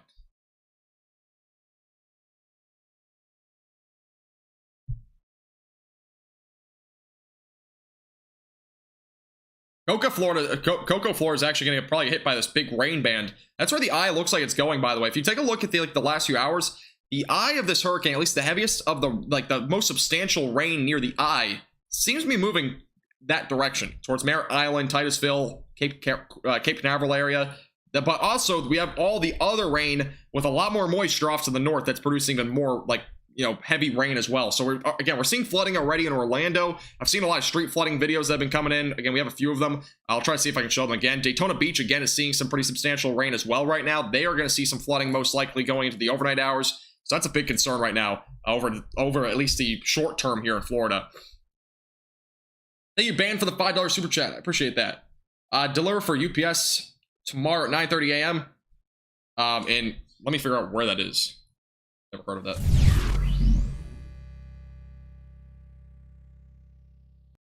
Yeah, I hope you stay safe, by the way, out there. Oh, that's gonna be tough. Honestly, tomorrow's gonna be a rough day, I think, along the East Coast there. Over in Indian Atlantic. That area's gonna be pretty tough. Because, again, when this hurricane or tropical storm, whatever it is, it's probably going to be a tropical storm. Once it exits the coast, we're going to see pretty strong wind gusts, most likely upwards of 60, 70, maybe even as high as 80 miles per hour along that area along the coast. So that's going to be a tough area to do. And as well as not just that, there may be up to 3 feet of storm surge. So just be cautious out there. Make sure you are aware of those sort of things. There also may be a little bit of flooding. So be careful. Again, that's a pretty dangerous spot, most likely, tomorrow morning. But I hope you stay safe and appreciate you being a UPS driver.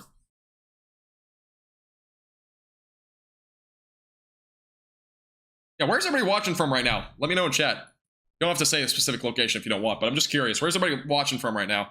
Because we have a person watching from New Zealand. The wind is really picking up, by the way. I might lose power.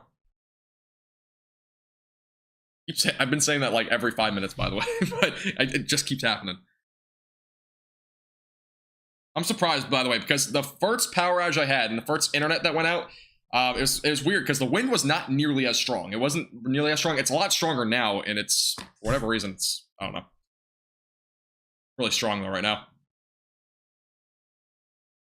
Massachusetts. Yeah, the wind is really strong right now. Again, good chance I lose power here in the next few minutes, but we'll see. Tallahassee, Alabama. West Palm Beach. West Palm Beach is a good place. Been there once. I've actually been to a lot of places in Florida, believe it or not. They're all pretty interesting. All different. Thank you, Athena, by the way, for becoming a Storm Chaser member. I appreciate your support. Thank you very much. Appreciate you becoming a member. Thank you. Enjoy your benefits, by the way. Hey, have a great night, Ro, by the way. Appreciate you tuning in. All right, the chat's flying. I can't get all these names in, but Jamaica, Utah, really? Puerto Rico. Hey, I hope you stayed safe, by the way, in Puerto Rico. Puerto Rico saw it, Fiona, brutal. It was brutal what we saw there in Puerto Rico. You're doing okay over there, if you were still there when that happened. Detroit, Pennsylvania, Florida, Tennessee, North Carolina. Seems like all over. I've seen a lot of Florida, though, so. Hoping some people in Florida right now. Las Vegas, Detroit. Nice. Wisconsin as well. Wisconsin's a big area I've covered for severe weather. Honestly, the Midwest is one of the biggest areas and most covered areas I've ever done in terms of live streams. There's other than North Texas, obviously. I did a lot of North Texas streams back in when I only did North Texas weather. But yeah, Midwest is one of the bigger areas I've done. But again, if you're just tuning in, this is a look at Hurricane Ian. Just a little update. Again, we're currently looking at the hurricane being at currently a Category 1 force winds at 90 miles per hour. Again, wind gusts are upwards of 115 miles per hour. It is bringing tropical storm force winds up and down the Treasure Coast. Okeechobee County is seeing a lot of hurricane force winds, by the way. This part right now is where the highest wind speeds are. Actually, it's a little bit further north now. It's basically the highest wind speeds right now are in the circle. That's where hurricane force winds are most likely ongoing. Again, that's southwest of Palm Bay near Yeehaw Junction, pretty close to the Turnpike. And again, in Okeechobee County and as well as Osceola County. And by the way, Osceola County and Orange County, by the way, have flash flood warnings right now ongoing because they've already seen upwards of 10 inches of rain, and an additional amount of rain is possible there, upwards of maybe another 6 to 10 inches. So there's a lot of rain potentially coming up there, again, in those counties. Other than that, again, along the East Coast as of right now, wind gusts ranging between 40 to 55 miles per hour. We've had a couple of reports above 60, so we are beginning to see, again, pretty high-end tropical storm force winds over there. Again, the eye of the hurricane, which is still a Category 1, is near Yeehaw Junction as of right now, off to the northeast. By the way, we have 1,300 people watching, and we only have 943 likes. Make sure to hit the subscribe button, or excuse me, make sure to hit the like button down below. Let's get to 1,000 likes tonight. We only need 57 more, so make sure to hit the like button. I can't talk. Ormond Beach is going to see a lot of rain overnight, and actually that's an area where we did have a tornado warning earlier, but a lot of these outer bands, again, are just continually bringing, again, a lot of moisture off the coast. A lot of these outer bands are continually bringing in more rain. So over the next several hours, we're just going to continue to see more and more rain that could equivalent to at least some street flooding. If not, we may even see some potentially significant flooding up that direction going into tomorrow, more importantly. So have a little update there. But yeah, up that direction, it's going to be definitely very active in terms of rain. Hey, we officially hit 1,000 likes. Appreciate it. 1,000 likes has been reached. Appreciate everybody liking the stream. Wind gusts in West Palm Beach. They're currently near 45 to 50. They've peaked at about 50 miles per hour. That's at the METAR that's METAR data, so that's an airport. So just for reference. Hey, Jimmy, how you doing? Stay safe up in Daytona, by the way. A lot of rain's coming there. Any more risk for the Panhandle? No, actually, look at the, let's go and go. This is a pretty crazy sight. This is a look at the water vapor imagery. Look at the hurricane and look at all this dry air behind it. And by the way, for those in South Florida, I did mention this, but look at South Florida here. Look at all of that dry air just ushering behind it. That's why really Southern Florida has not seen a whole lot of rain today, especially if you're in Southeast Florida like Miami. That area's barely seen anything today. And all this dry air, all that orange color is showing drier air on the map. Again, from about Georgia back here through Florida now, it's actually beginning to usher in there. Obviously, the hurricane's moving off to the northeast. But one thing to kind of keep in mind here, again, this hurricane's most likely going to turn back up this direction. So, or tropical storm by then, it's going to be moving off to the north and northwest. So that dry air will not last forever in the Carolinas and Georgia. But it's pretty remarkable what we're seeing here. All that dry air ushering behind it, and it's drying out. And you can see the Panhandle, by the way, is really drying out right now. So overall, not a whole lot of more is expected there in the region up there. But there may be a little bit of storm surge potentially remaining up there, but it should be pretty minimal. It's crazy to look at that. The water vapor imagery is really cool to look at in this sort of instance. Will there be alligators flooding the streets? It's kind of interesting that you mentioned that, because we did have a photo earlier that was sent in of an alligator. Now, I'm not going to show it again because of bad luck that might happen with it. But there was an alligator actually at somebody's home yesterday, or home today, and it was raining a lot there. There was a little bit of flooding. But I'm not going to show it again because when I showed it last time, my power went out. So I'm not going to do it again. So it has nothing to do with it. Just want to. I'm kind of a little bit of a believer in karma. So.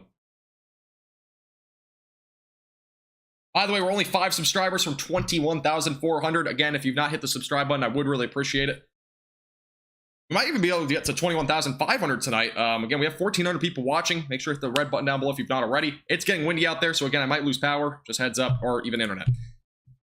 Wind just keeps picking up every time I talk about something. Every 5 minutes it's been picking up. Or at least I can hear it. I mean, it's been windy this entire time, but... Sanford and Daytona could see some flooding. Yes, Kane, it's definitely possible. There's already been street flooding in Orlando. There are already flash flood warnings there. So you can see there's considerable threats right now for flash flood warnings there in Orlando. Includes Orange County as well as Osceola County. Back up here near Daytona, again, we're seeing all this heavy rain that continues to move off from the coast inland. And also, we just actually had a recent 60-mile-per-hour wind gust at the Daytona Beach Airport. So heads up there. There's been some pretty substantial wind gusts up there. We've peaked around 70 to 80 in Daytona Beach. And again, the hurricane in the eye of the storm is really just so far south. It's back down here. You know, that's where the current eye of the hurricane is. And again, it's still a category 1, but it still brings some pretty substantial wind gusts up that direction. So yeah, flooding's definitely a possibility. Current forecast by the Weather Prediction Center was between 12 to 20 inches across basically Orlando back through Daytona Beach. So along that Interstate 4 stretch was where we're looking at the most significant potential and threat tonight.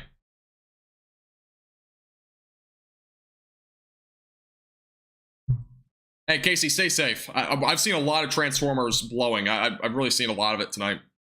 Got a lot of videos coming in from Orlando back through Winter Haven. It's been pretty common tonight. So I hope you stay safe. Have a great night. Hey, Katrina, stay safe. Daytona Beach is going to potentially be a flooding spot tomorrow. But we'll have to wait and see what unfolds. But again, it's forecasted to see upwards of 2 feet of rain. That's the potential. It's already seen around 5 to 6 inches. So additional rain is basically expected there.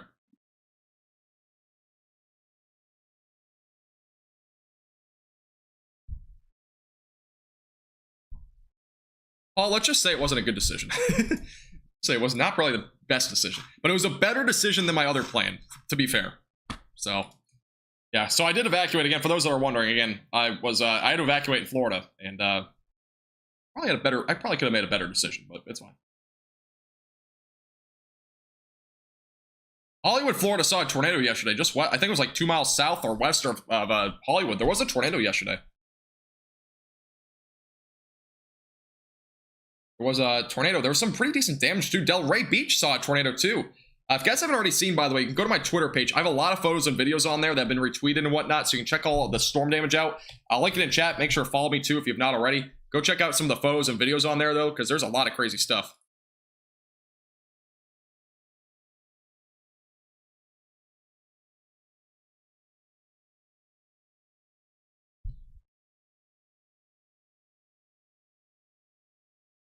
What's the wind in Vero Beach? I'll give you a little idea here in just a second. I'm messaging somebody. So over in Vero Beach, it is currently at 51 miles per hour from the latest. It's been right around 50 miles per hour though. And it might increase up to 60 to 70 though. I know in Okeechobee, it was supposed to get close to 100 in northwest Okeechobee County, like up here. And back up through here, it might still be around 80 miles per hour back through Palm Bay. So definitely a concern.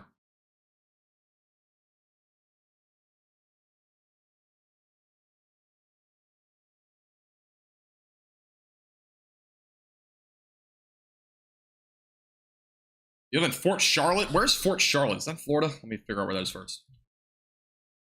It is in Florida. I'm guessing this is the Fort Charlotte. Let me take a look where this is first, though. Wait. Fort Charlotte's already seen the worst. Or Fort Charlotte, so. Like that. Fort or Port? Fort. Apparently there's a Fort. Apparently there's a Fort Charlotte and a Port Charlotte. There's two of them down there. I didn't realize that. See you later, Star. Appreciate you tuning in. Is this hurricane bigger than Fiona? In terms of width and whatnot, yes. In terms of intensity, it is also much stronger. So yes, definitely is.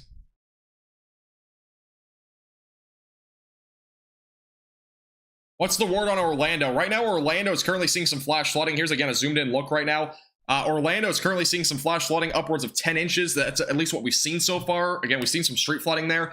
In addition to that, we very well could see the potential for an additional 6 to 8 inches of rain. So we very well could see upwards of a foot to a half a foot of, I can't talk, up to about 18 inches of rain in total. So we could see upwards of a foot and a half of rain there.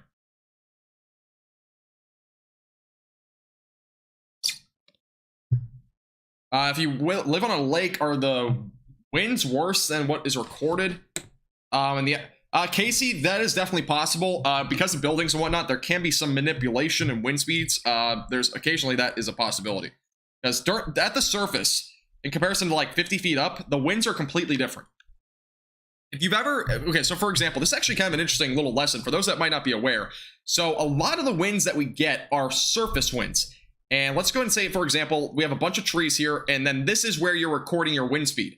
Now, naturally, with these trees blocking that wind, this wind speed could be like 25 miles per hour, but above the surface where there's no trees, it could be well over 30 or 35 miles per hour. So it's one of those things where if there's obscurations and stuff like that, we actually could see a lower wind speed sometimes at the surface. Now, what we classify as surface is pretty close to the ground. If we go like 50 to 100 feet up, it can be a completely different story. Now, if you're right along the beach, for example, like let's just say over here and the wind's coming in from the west, the wind speed is almost always pretty accurate to what it is at the surface. Just because of the fact there's nothing really stopping it at all. So that is a good point, though. Yeah, that's actually a pretty good point. Because, again, when we look further up into the atmosphere, we do see higher wind speeds, naturally. Because, again, we have a lot of trees, buildings, that sort of thing. So, one of those little interesting facts that you... That's actually kind of an interesting little thing, though. And sometimes it can be vice versa, by the way. If we have a thunderstorm, for example, that has strong downburst winds, let's say this is a thunderstorm. Let's just go and draw a little... This is your thunder. This is a cloud, right? And then we have a thunderstorm with strong downburst winds. That spreads at the surface. So at the surface, we see a lot higher winds than a little bit higher up. So when we have strong downburst winds, that actually is an exception to that. So there's a couple of exceptions, but that's one of them. And by the way, great cloud drawing. Our power is flickering in Orlando. Hey, stay safe, Lynn. I hope your power stays on. The power has been on and off in portions of Orange County. Over 10% of Orange County is out of power, too. So Almost 2.2 million people are without power in Florida, and that's about 20% of Florida without power. So, hey Melanie, how you doing? Welcome back.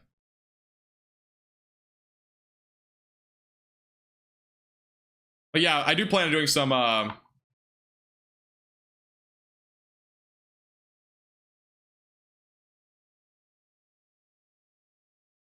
one second.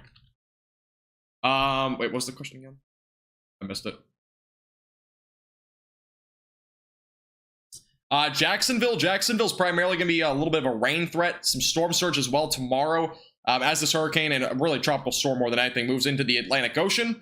So that's the main concern for at least Jacksonville as of right now. Fort Lauderdale's basically done, though. Anywhere in the southeastern portions of Florida, you're basically done. Other than the winds are still going to happen even though there's no rain, because all the rain's been on the northern and western side of this hurricane, which is still a hurricane. Again, still a category 1 hurricane. Back down to the south, though, we have all this drier air currently coming out of the west, which is going to prevent much of any rain to fall down here really over the next few days. So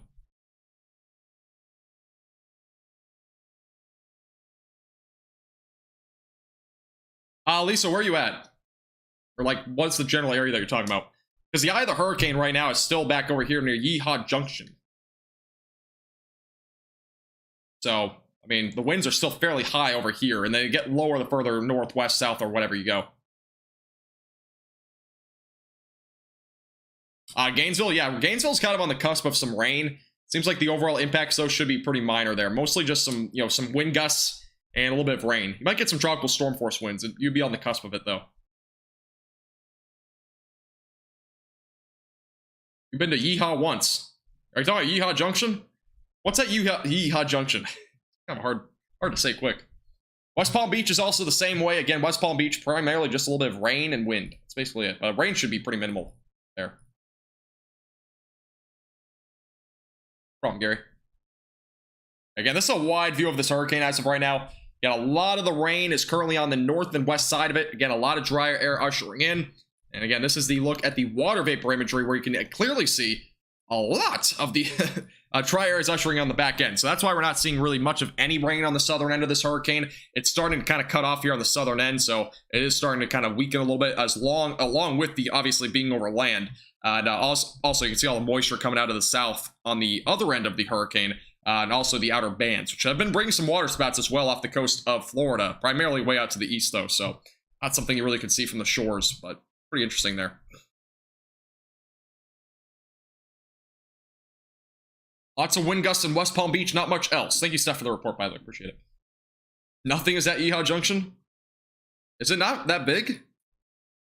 Looks like a pretty big area. There's a lot of roads here, at least. It must just be a junction. Does anybody know what the population is? I assume it's like 10,000 or something. There has to be somebody there, right?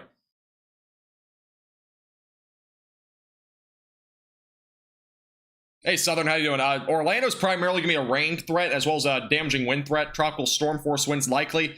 Again, there's a flash flood warning ongoing for Orange County and northern Osceola County. And there's another flash flood warning for areas in central and really a lot of Osceola County.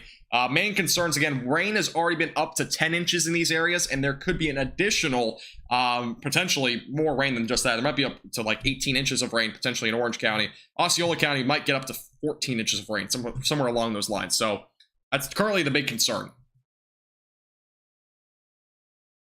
Literally a gas station and an old salon. Is that really it? Thanks, Len. I appreciate it.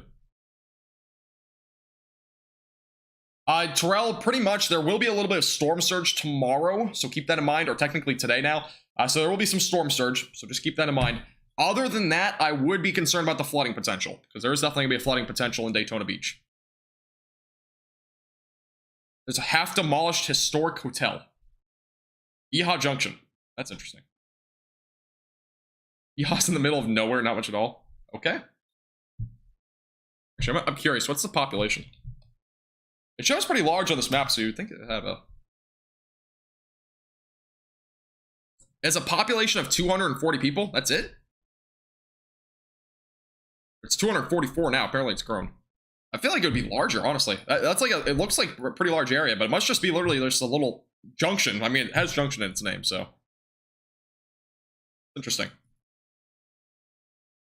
Only on the map because of the roads? I guess so. Must be why. Thanks, Mech. I appreciate it.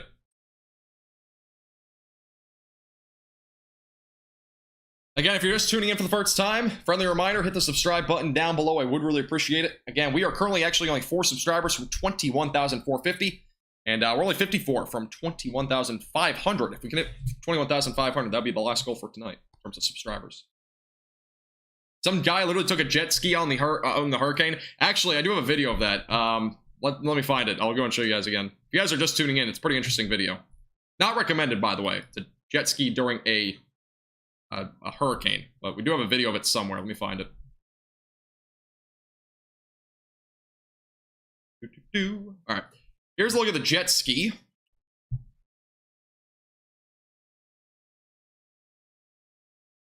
Person jet skiing, by the way, during a, again, hurricane.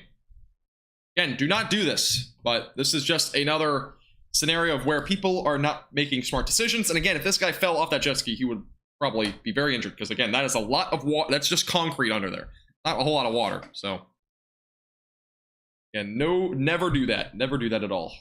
Very dangerous. That's the video that we had from earlier.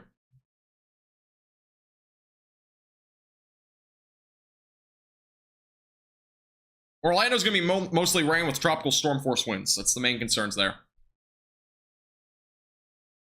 Oh, sorry, not jet skiing. Yeah, okay, you know what I meant.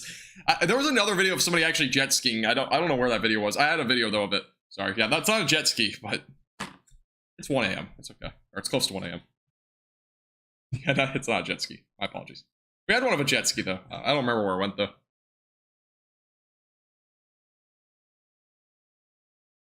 Again, hopefully everybody's staying safe out there. Obviously, we're going to continue again to have a lot of rain here across central Florida, and as well as even northern Florida over the next 24, maybe 36 hours. Yet a lot of impacts are expected on the East Coast tomorrow in terms of potentially some hurricane force gusts, along with the potential for extreme rainfall. Rainfall totals could reach as high as 20 inches, as I mentioned before, and that would include the main area right now that has that forecast is Daytona Beach.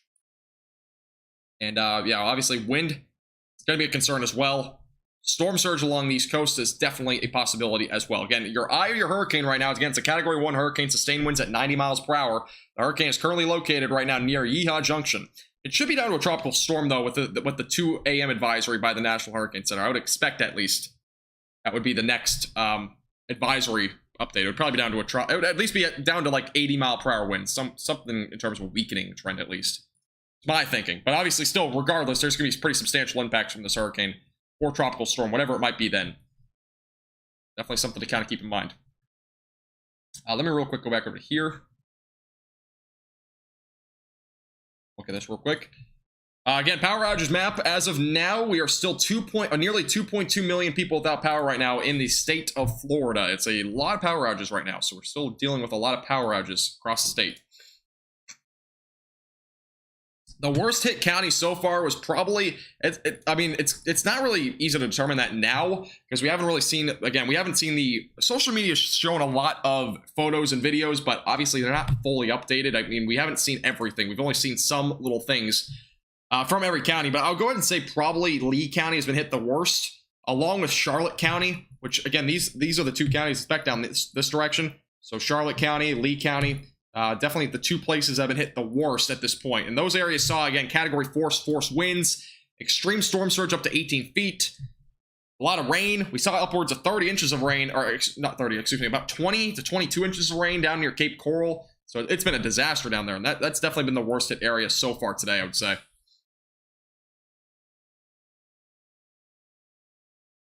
No, Steven, I lost power on the last live stream. Yeah, if you were watching the last live stream, Oh, did I flicker? That's not good. I didn't notice a flicker, but maybe it was just the internet. There was somebody wakeboarding being pulled by a golf cart. You gotta be kidding me, seriously?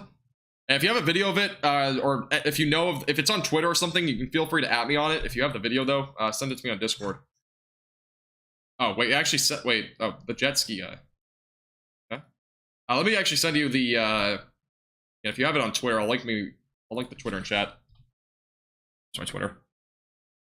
If you want to at me on it, feel free to. I'll take a look at it at least. Yeah, there's been some, again, there's always a couple of people that go crazy with these sort of things like hurricanes, and they'll really do really stupid things. So it's a thing that happens. It's just, you know, there's always a couple of outliers, but obviously almost everybody takes it seriously and does the right thing. Anybody have any updates? I do not have any updates currently on damage in Sarasota. The most recent updates I've had is basically out of Cape Coral and Fort Myers, and there's just a substantial amount of damage and a lot of storm surge still there. So Jacksonville's mostly gonna be rain but along the coast, storm surge is gonna be possible. Upwards of, you know, 4 to 5 feet of storm surge is gonna be possible there.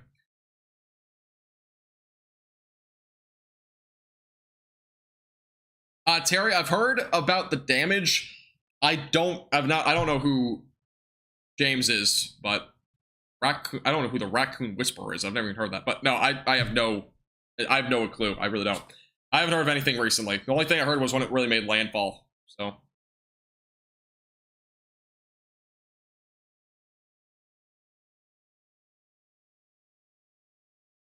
Raccoon, what's a Raccoon Whisperer? That thing that I've never heard of.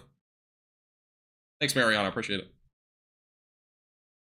Do I also cover snowstorms? I do plan on it. Yeah, I've never done it before. Again, this is my first ever. Again, I literally started doing nationwide coverage back in June of this year. Before that, I only did North Texas weather. So I'm doing nationwide coverage. I will probably do some sort of winter live streams as well. So, but right now we're getting through this hurricane, and then obviously severe weather and whatnot through the fall. Yeah, I'll be covering winter storms most likely. I'll do some coverage of it.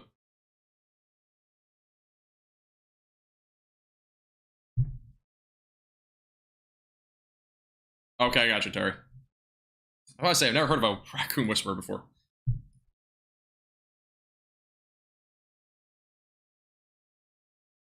We have some power, or at least some, excuse me, we have some reports coming in, damage reports, that are more recent. Over in Wauchula, Florida, which is the area that was under a flash flood emergency, there's roof damage to a building there, 2 miles southwest of there. River Lakes Manor, by the way, we had a peak wind gust of over 51 miles per hour and a small branch broken. No injuries reported at that area. And also in Lynn, Florida, we had tropical storm force winds at 60 miles per hour that are still ongoing, and power is flickering. Which I'm not gonna lie to you guys, it's pretty remarkable that after having that power outage at that one point, and the winds have actually been higher recently, that I've actually not lost power or internet. I'm still surprised I'm live right now. I thought I was gonna go a while ago, but I'm pretty good. All right, sounds good on wind. I'll take a look at it after stream. I'm not going to look at it now. Probably just people being people at this point. Discord, I'll put in the chat. So if you want to join Discord, it's going to be, link will be in the chat from Nightbot. Wind's getting very high again, by the way. I might have jinxed myself. By the way, we're only 33 subscribers away currently from 21,500. And if you've not already, make sure to hit the subscribe button down below. I would really appreciate it. If you have any questions, again, feel free to let me know in chat, by the way. Let me know. Hey, Paul, how you doing? Welcome. I'll take a look at Terry. That's interesting.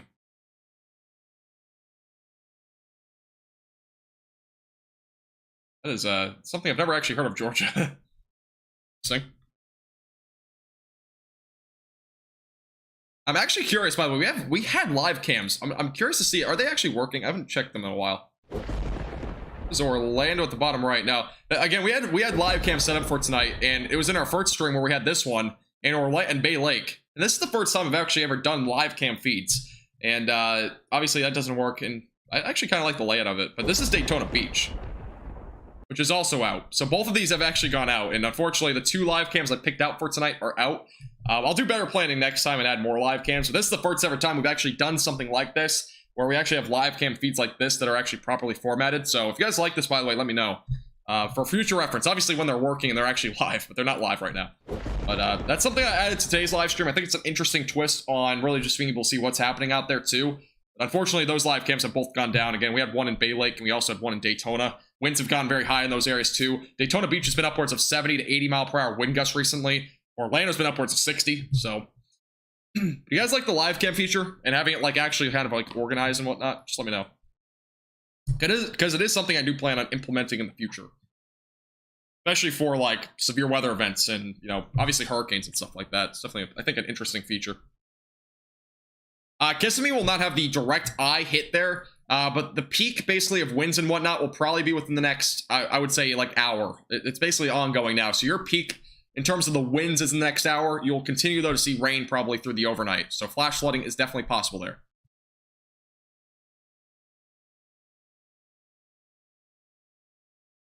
Thanks, Len. I appreciate it.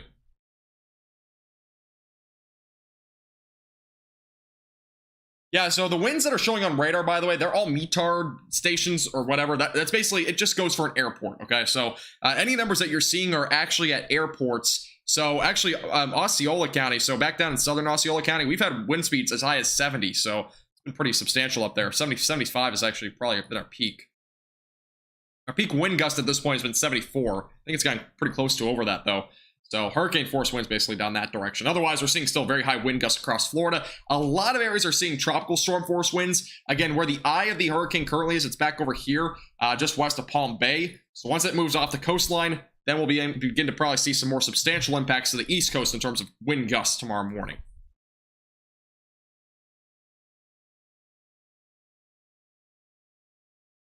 Yeah, I do think live cams will be a good idea for long term and other stuff like that. Stay safe, breathe. Daytona Beach is going to be an area where we're going to see a lot of rain. And it's an area that was forecasted to see upwards of 20 inches of rain by the end of this. So there also could be a potential for some flooding, but hopefully we don't see that.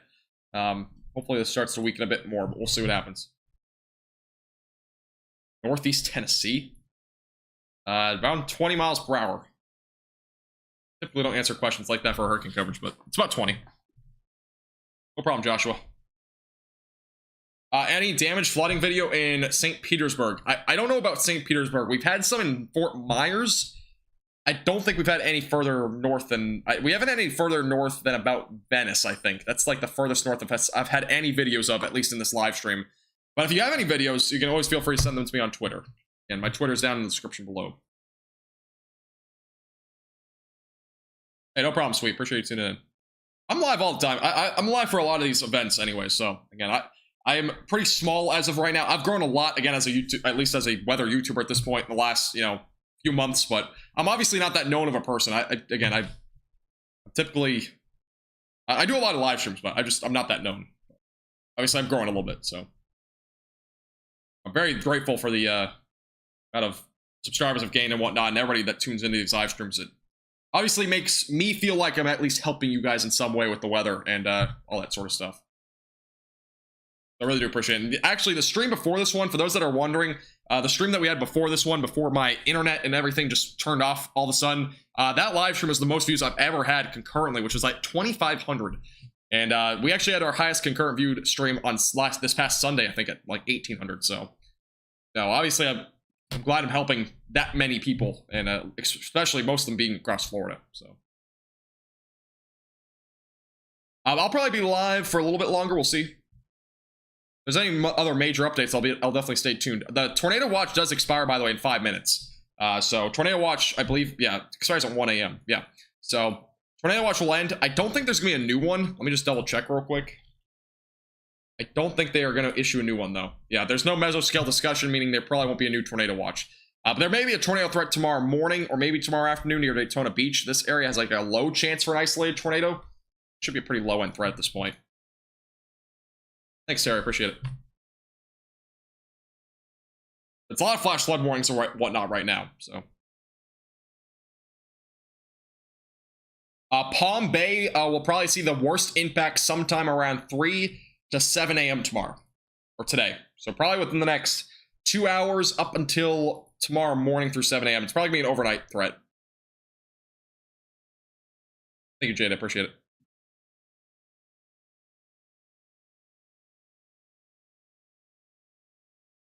I honestly was planning on doing like a 16-hour stream today, for those that are wondering, but again, I had a lot of conflicts this morning with a lot of other stuff. Or really not this morning, more this like mid-afternoon hours, so. But yeah, actually kind of a funny story for those that are curious. For what you guys know, again, I've done about 25 hours of streaming this week, at least in the last 72 hours. I had a lot of homework as well, and I also had to evacuate. So I've been very busy the last 72 hours. So again, that's a lot of work, by the way. That's like literally, I basically have no free time. But not just that, a storage container fell on my car. So yeah. So I had to end up basically a bunch of stuff fell on top of my car, so I basically had to take it all off and whatnot. But it wasn't like a big storage container, like the big pods or whatever. It was just like one of the like a household sort of one, but it was like a big one. So that was an interesting scenario that happened. That's how it's been for the last 72 hours for me. Is it moving faster? It's moving at about 8 to 9 miles per hour, so it's moving about the same speed. It's not really stalling a whole lot. It is moving, I would say, a smidge faster. It might be up to 10 miles per hour, but somewhere in that range. Somewhere between 8 to 10 miles per hour. But for those that are wondering, if you saw my tweet earlier, I was saying, like, I don't know if I'm going to be live tonight. I like, it's just so hectic. And I've been drained from just everything. It's not just streaming. Like, I love doing streaming, so it's not a big deal. But, like, just everything in the last 72 hours. And preparing for a hurricane, along with everything else, is just, it can definitely take a toll on everything. But we're good. We're doing good now. So a lot of stuff that's happened recently. Let's see. Okay, so we might have another discussion at 1 a.m. We'll see. I don't know. I know the last discussion that we had, again, currently it's a hurricane. It's going to be in the next 12 hours back down to a tropical storm, probably pretty soon, most likely. But again, it's going to go over water as a tropical storm with sustained winds near 65. Again, it may re-strengthen into a hurricane. I've seen a lot of computer models, by the way, bring this to a Category 1 hurricane near South Carolina. So there is a possibility that this does get back to a hurricane back up that direction. So something to keep in mind there. No, Green, these are real comments. I do not, Raymond, at this time. I've not had anything recently in Englewood. But hopefully they're all right. I mean, I know that there's been some damage there. There's been a lot of storm surge there. That's probably still ongoing, too. There's probably still storm surge right now. But yeah, it's been pretty bad there. Hopefully everything gets better though soon. There's been a lot of damage down there.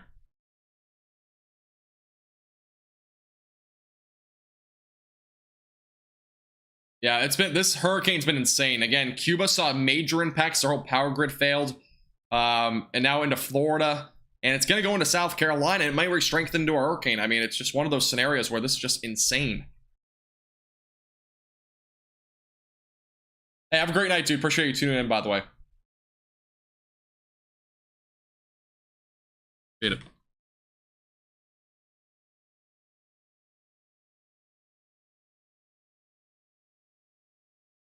All right, let me back over to here real quick.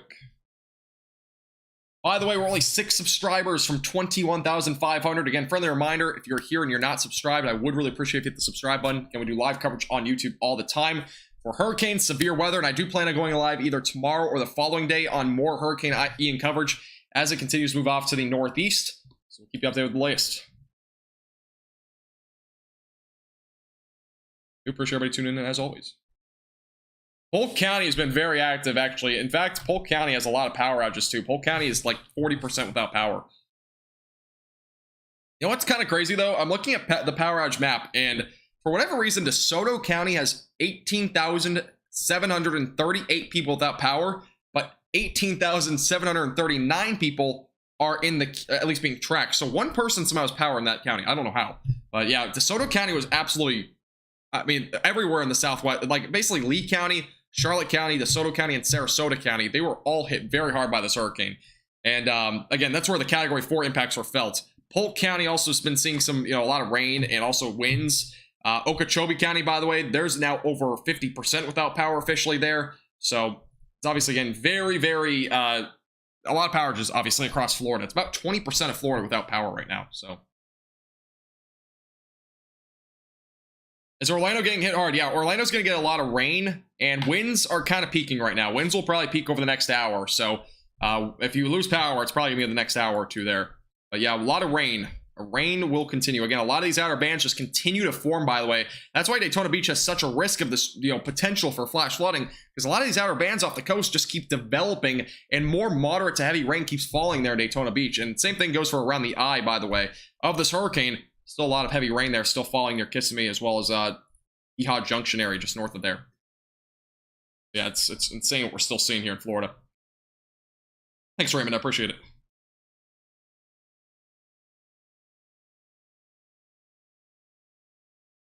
Savannah, Georgia will not see really, at least this will not be making landfall in any of those areas up until I think Friday.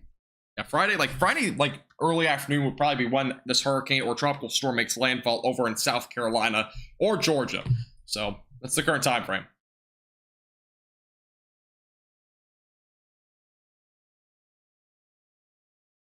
We're looking at us right now.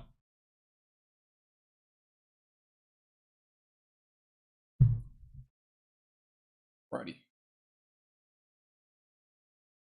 I do appreciate everybody subscribing. We're officially over our goal of, or it really was like just a made up goal, but I appreciate everybody making or subscribing. We're up to 21,500.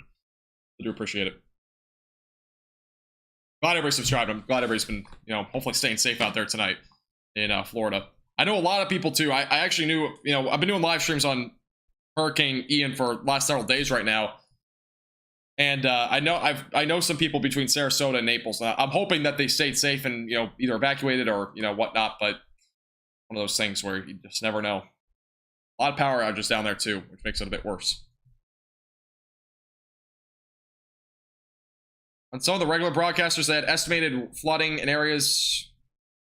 Well, this is actually, I'll go and show you guys this. I haven't showed this in a while. This is a look at the rain that's expected at this point. This is from the Weather Prediction Center. This is what's expected basically from about a few hours ago up until tomorrow, or really the next couple of days. And one thing to note, and this is a little bit more accurate. So this will look at it. So again, we're potentially going to see upwards of potentially up to 20 inches of rain in Daytona Beach. Orlando is potentially going to see around a foot of rain, which they've already seen, I think, around 8 to 10 inches of rain now in Orlando. Jacksonville will also see potentially upwards of a foot, but I think they'll probably see a little bit less than that. We'll see though.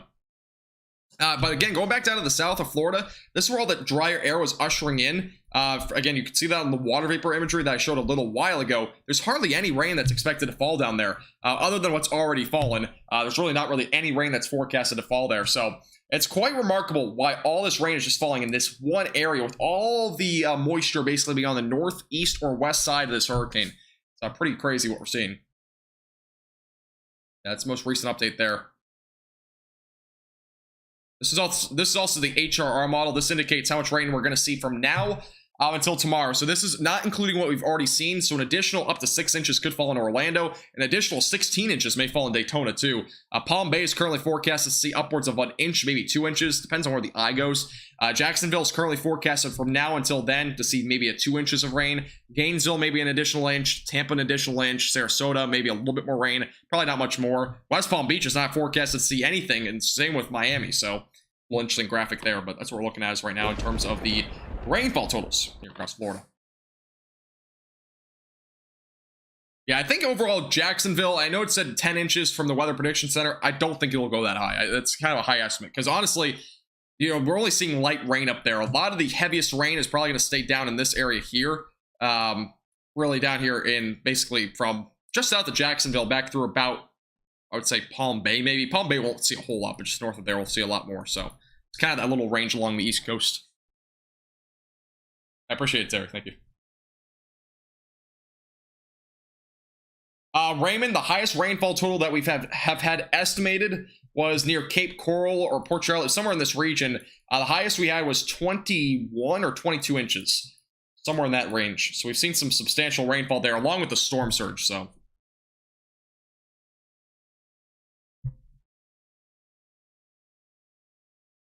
Why is Lake County still under a hurricane warning? Lake County's not out of the question of still seeing some of these, the winds and rain. I mean, depends on where you are in Lake County, but really it seems like we're still seeing at least tropical storm force winds down here, a lot of rain. So there's still potentially, we still see some, you know, I don't know if we'll get to hurricane force winds, but you'll probably at least see some tropical storm force winds. It's more of a tropical, I would say, situation because originally you might be under a hurricane warning because originally the forecast was this eye was going to make landfall up here, and you would have seen much more substantial impacts if it went up that direction in terms of hurricane force winds. But obviously it's a bit further south. Once it's a bit further south, we're seeing more of just tropical storm winds there, off to the north at least.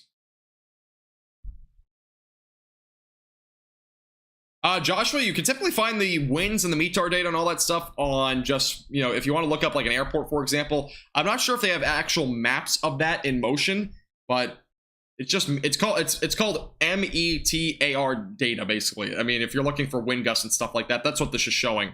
With all the numbers that keep fluctuating. That's the wind gusts that we've seen over time, over the last 6 hours. And yeah, again, what a METAR is basically just what we measure wind with at an airport and whatnot, for aviation purposes and whatnot. That's really what that's mainly for. So.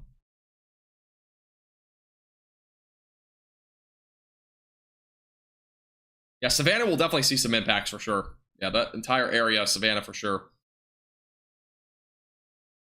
Savannah, Charleston, those areas definitely going to see some impacts going into Friday. If not even possibly late tomorrow. Thank you. No problem, Joshua.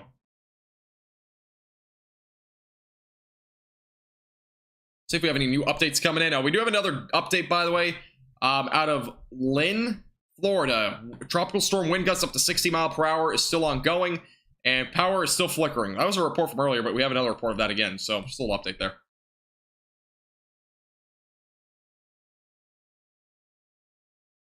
Heidi, no, I do not. It's more of a passion right now. Honestly, this YouTube channel has always been a passion, and I've been doing this for 3 years, and I never got a dime until this year, so it's literally always been for passion. I've always been doing it actually consistently, like on a daily basis. Not doing live streams every day, but I always did forecasts, videos, all that sort of stuff. From beginning in 2019, I did a lot of that up until literally 2022, which is now. I've been doing videos and all that sort of stuff, mainly for North Texas, though, up until this year, where I started doing nationwide back in June of 2022. And I literally never made a penny from really any of it. So I was always going into expenses. So I'm in college now, so, you know, money is a little bit more important now. So obviously I do this a bit more often, but it's never been for the money. It's always been because I love doing this, and I love keeping people posted. I'm honestly so glad so many people tuned into tonight's stream and the last several streams, because I'm glad I'm being able to keep so many people safe and giving the latest information on this hurricane, again, Ian, as it continues to cross across Florida. So, big thing.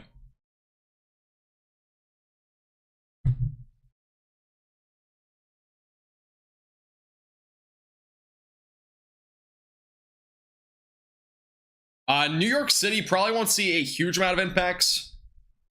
It's going to depend on the track long term, but probably not a whole lot up there right now. At least right now, it's not forecasted to see too much. Meteorology again. Broadcast meteorology. Thanks, Heidi. I appreciate it, by the way. Thank you, Raymond, for the $1 super chat. Appreciate it. Thank you. Get your support.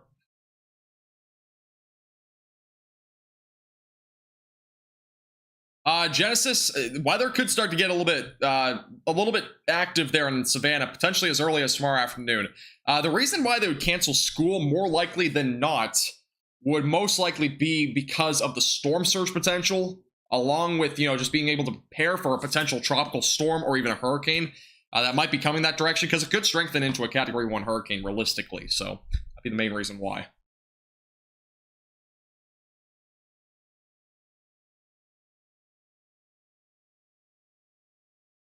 My power keeps restarting. That's what happened on my first live stream. I was at like 2,500 viewers, and all of a sudden it went out. And it's getting really windy again, so. Hey, Jennifer, stay safe. St. Augustine's an area that floods a lot. I know that for a fact.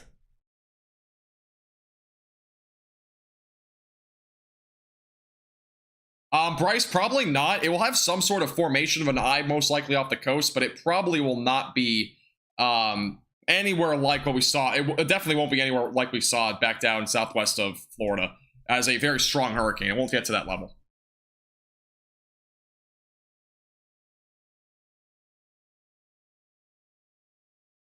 Welcome back, Sailor. How you doing?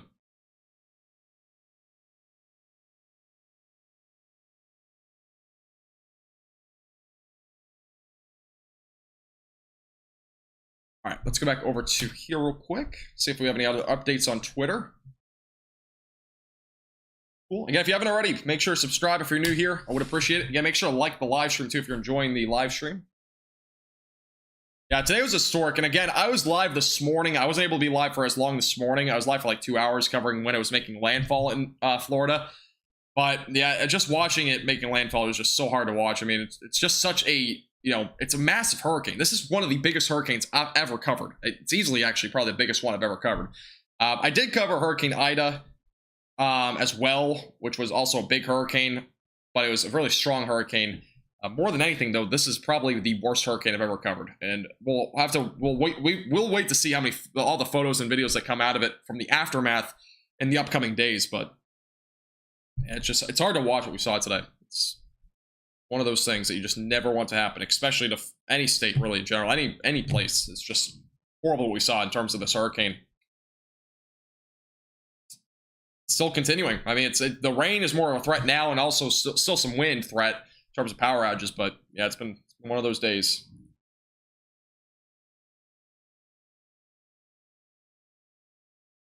Raymond, the highest rainfall total was 22 inches near Port Charlotte, I think. That was estimated though, but it's around that.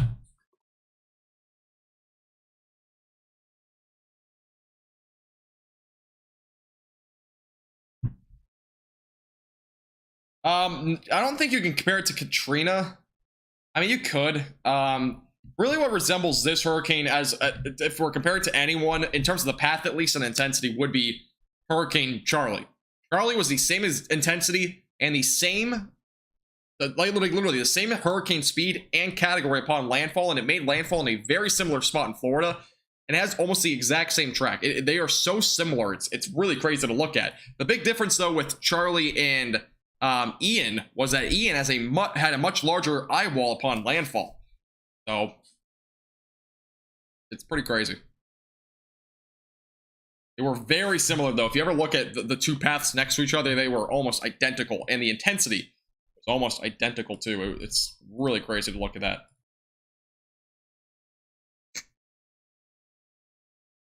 It's crazy stuff.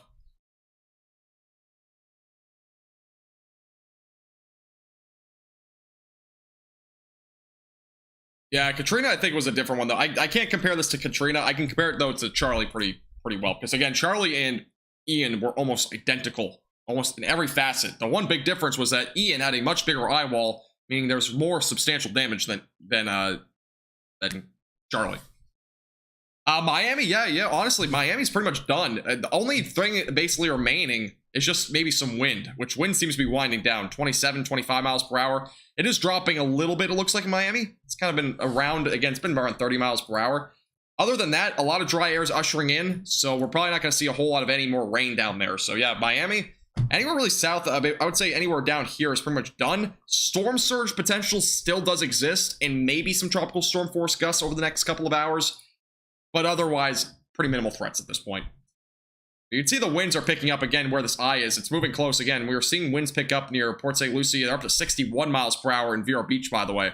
So they are picking up along the East Coast near the Treasure Coast. Back up near the Space Coast as well. We're beginning to see winds pick up there. And we do have a new flash flood warning, by the way, that has been issued for Titusville. This is a considerable threat as well for Titusville. Cape Canaveral are included. Oak Hill and Edgewater are all included in a brand new flash flood warning. Let me figure out what the exact details are. So between 6 to 9 inches have already fallen in this warning. So again, that's for Edgewater, Oak Hill, Titusville, and Cape Canaveral. And an additional 6 inches of rain may fall in this area. So we could see another area where we have a foot of rain or more. So that's our latest update. Again, brand new flash flood warning was issued there. That is for the Space Coast near Titusville and Cape Canaveral. A brand new update there.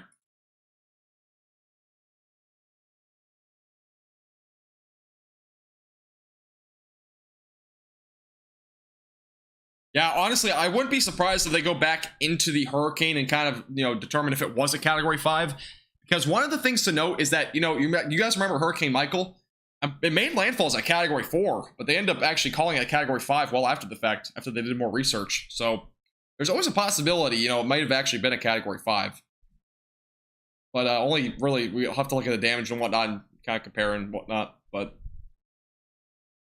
it's awfully close though. But it wouldn't have made landfall as a Category 5. That's one thing to note, because the wind speeds did drop to 150 when it made landfall. So thank you, Nikki, for the $21 super chat. Hey, I really appreciate that. Let's get some claps in the chat, by the way, for Nikki. And also, anybody else that's become a member or donated tonight, really do appreciate it. It goes a long way. But, yeah, it would have been really, honestly, I never did live streams up until, I didn't do them until 2020. 2020 was the first ever live stream I had, which was early 2020. So, yeah, live streams are honestly one of the things that I think are pretty crucial in weather forecasting. Videos are always useful, but I feel like, or video forecasts and whatnot, like what you see on TV, for example, but I feel like live streams and stuff go much longer way. I feel like it will give you a lot more information and whatnot. Okeechobee County, by the way, nearly the entire county is without power. So Okeechobee County sees substantial power outages right now. Okeechobee is nearly 100% without power. So that is, again, this county here.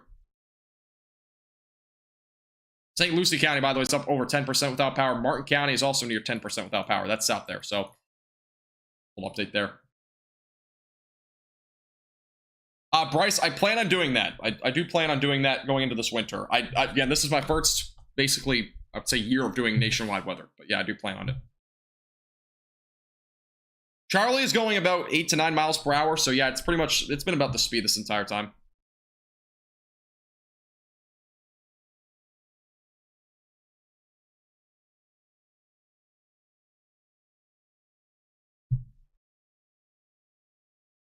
Alrighty. Hey, no problem, Mo. Appreciate you tuning in. No problem at all. My pleasure to live stream. My pleasure. Yeah, power outages are now up to 2.25 million across Florida. Again, that's about 20% of Florida without power. The number has just climbed over the day today. Again, it started around 200,000 this morning, I'm pretty sure, when this hurricane was pretty close to land. And it was at 1 million at one point. Which, funny enough, actually, Evan, if you guys have been here for a while, if you know Evan, he's my media crew guy. Apparently, Ryan Hall actually showed the power of one of the power outage maps that I posted on Twitter, so that was kind of funny. But send me the clip of that. Yes, I do have Discord. I'll put the link in chat. It's gonna be from Nightbot if you want to join it. Southeast Georgia, it's unusually cool today. Does the temperature have anything to do with Ian? Yes, it does, because the winds are coming out of the north. So you'll have a little bit of cooler air naturally, so that's probably why it's a little bit cooler up that direction. Let me actually see if we can put a temperature contrast on here. Yeah, so this is a look at it. So, interestingly enough, the winds are... Let me take off this warning here. So, interestingly enough, the winds are coming out of the north. Cooler weather will come with that. Winds are coming out of the south over here from the hurricane. It's going to be warmer and more humid. So, that's really why we're seeing that. And if you look at the water vapor imagery in comparison to that, it's going to be pretty similar. Here's the water vapor imagery. So you can again see here that we're seeing, again, the hurricane back down here in Florida, for example. A lot of moisture on the east end, or again, a lot more heat down here, but with the winds coming out of the north and northeast, there will be a little bit of cooler air with that as well. So a little bit of cooler and somewhat drier air, but obviously with the winds being somewhat more like this, we're seeing a bit more moisture inland, so it might feel a little bit more humid, but that's what we're looking at there. Back over to here and do this. Back over to the live right up. Yeah.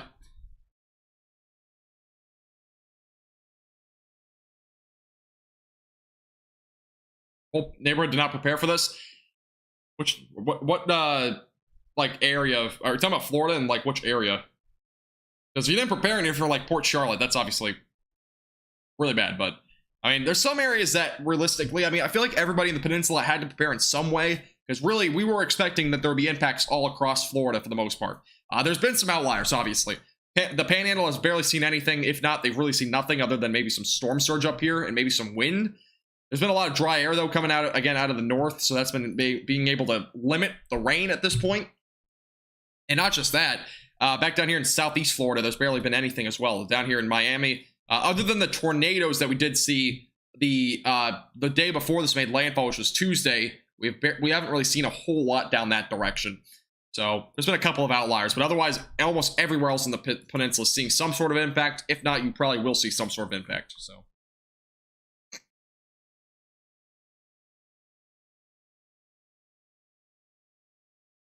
So Sarah, one thing to note here is that we're seeing the worst impacts actually on three sides. The south is where we have drier air filtering in, so it's a lot less rain down here. But another thing to note here is that actually here's where the eye is. It's somewhere around there against west of Palm Bay. But a lot of the rain is actually on the north, west, and east side. You might not see it, but it's actually all the rain that we have. The outer bands are far east of where the eye is. And that is actually something to note, because typically this is what ends up happening in a lot of instances, is where we have actually sometimes, in this scenario specifically, we have some of these outer bands that are well off the coast. And some of that's even developing on the northeast side, and it continues to develop, and that keeps crashing into Daytona Beach. Now, the storms out here are the ones that could be tornadic, but obviously it's more of a waterspout threat now, since they're well off the coast. But yeah, there's actually been activity on the east side. It's not really impacting Florida right now.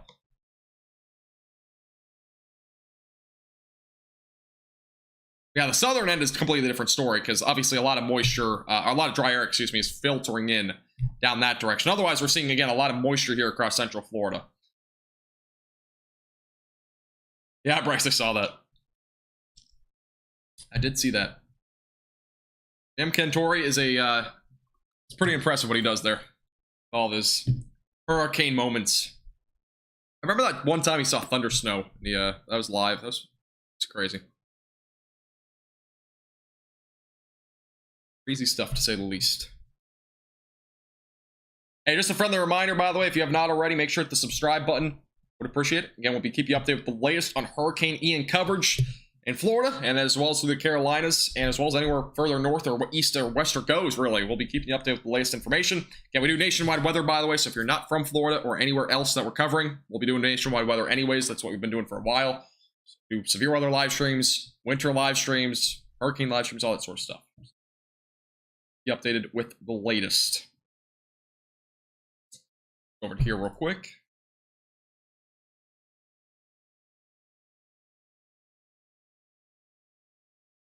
Hey, appreciate you tuning in, by the way, Joshua. Have a great night. Appreciate you stopping by.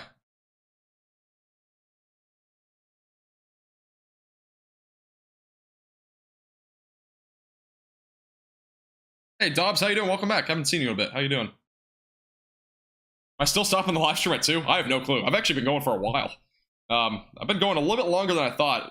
This has actually been technically, for those that are tuning in, this has actually been a 4-hour live stream, 4.5-hour live stream. But the first hour and a half, I ended up having power go out and internet went out. So I ended up restarting it like a few minutes after. But hey, thank you, Sarah, for the $10 super chat. I appreciate that a lot. Thank you very much, Sarah. Appreciate your generosity. Also, in the 4 hours I've been live, I've not taken a single break. I typically don't take breaks in my live streams. I'm typically always here.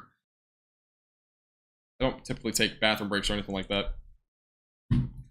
Even though with the amount of water I drink, you would think I would. But I literally drink, like, for those that are curious about the statistics of live streams, I might as well just talk about it. But the amount of water bottles I drink of this per hour, which is 22 ounces, is typically 1 to maybe 2. Kind of in that range. So I do drink a lot of water during live streams. Because I talk a lot, and I talk fast. It's a bad combination for drinking a lot of water.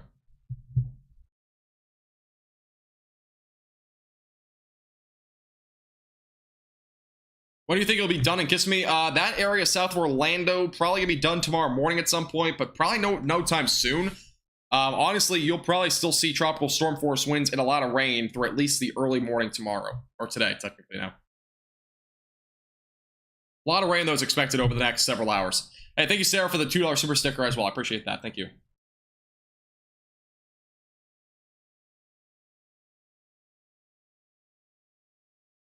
Free? I don't think anybody's inside the hurricane on a beach because the hurricane, or at least if you're talking about inside the hurricane in terms of the eye, it's inland. So it wouldn't be making any impacts, at least there. If there were any impacts currently ongoing, it would not be at a beach.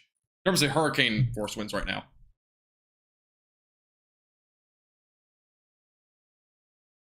I'll be good, Eli. I'll be good. Yeah, but it's been an interesting adventure. Again, for those that are wondering, again, I know a lot of you guys are probably in Florida or are from Florida right now. I've been doing it, again, I've been riding this out with everybody else as well, so it's been an interesting event. It's my first ever hurricane experience. And it probably won't be my last. So it was a very interesting experience overall for my perspective. Again, I've been through a tropical storm before, but it was really nothing much besides rain. And it was a pretty weak tropical storm. But other than that, I've been through, again, this is my first ever hurricane. So definitely interesting, to say the least. How many, for those that are still here, obviously you're here for hearing me right now, but how many hurricanes or tropical storms have you all been through? Curious. Let's just combine them both. So how many hurricanes and tropical storms have you been through combined? Let me know in the chat. If you're not from Florida, you can feel free to answer too. Just curious. Yes, Tobbs, I did. I heard about it. I was actually live this morning, late morning, early afternoon. Yes, I did hear about it.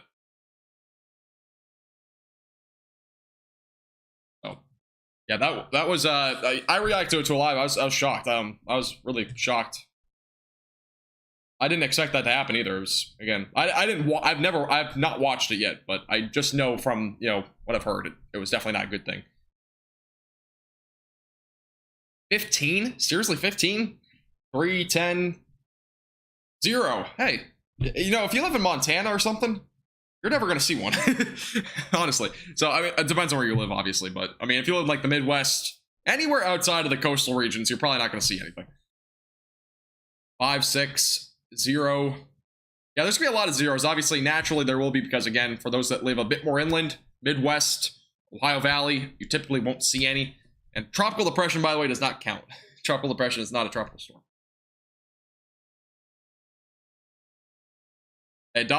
Honestly, Reed Timmer is a he's an extreme storm chaser. They call him extreme for a reason. It's crazy what he does. Goes to new heights. 7, 3, nice. Yeah, it's interesting. This is my second total. I think. I'm pretty sure it's my second. The second one that I actually know of. I don't know about any others, but I don't even remember what the name of the first one is, to be honest. I can't remember.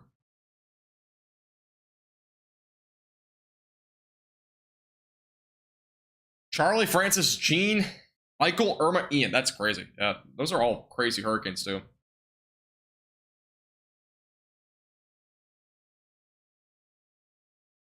Yeah, the 30th anniversary to Hurricane Andrew was pretty recently, too. Yeah.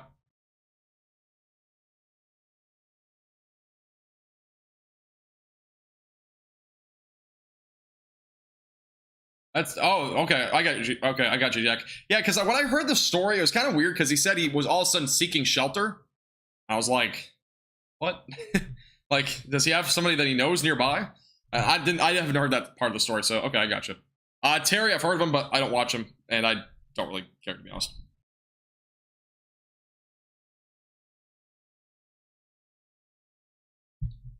Only people I really watch in the weather world at this point is really just actual meteorologists and really Reed Timmer. That's basically it. I don't watch anybody else. So typically like television meteorologists and that sort of thing.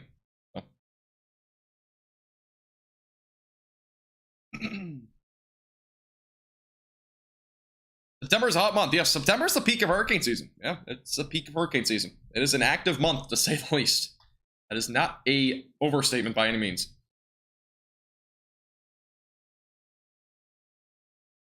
Stay safe, Sarah. Yeah, wind's picking up in Orlando. It's been like that for a while. Actually, it's up to 58 miles per hour now. It was originally, it's been kind of between like 50 to 60. It might even be a little bit higher than that now. But yeah, winds are going to pick up there in Orlando in the next hour. The eye's moving up that direction. So.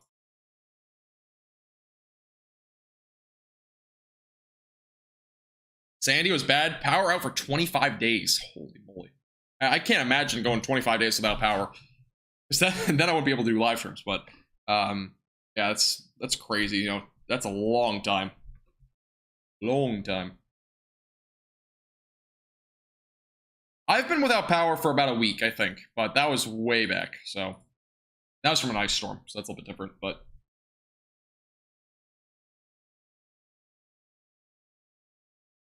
hey, Sarah, it depends on where you are in Orlando. We're at the Orlando airport is where those winds are being estimated.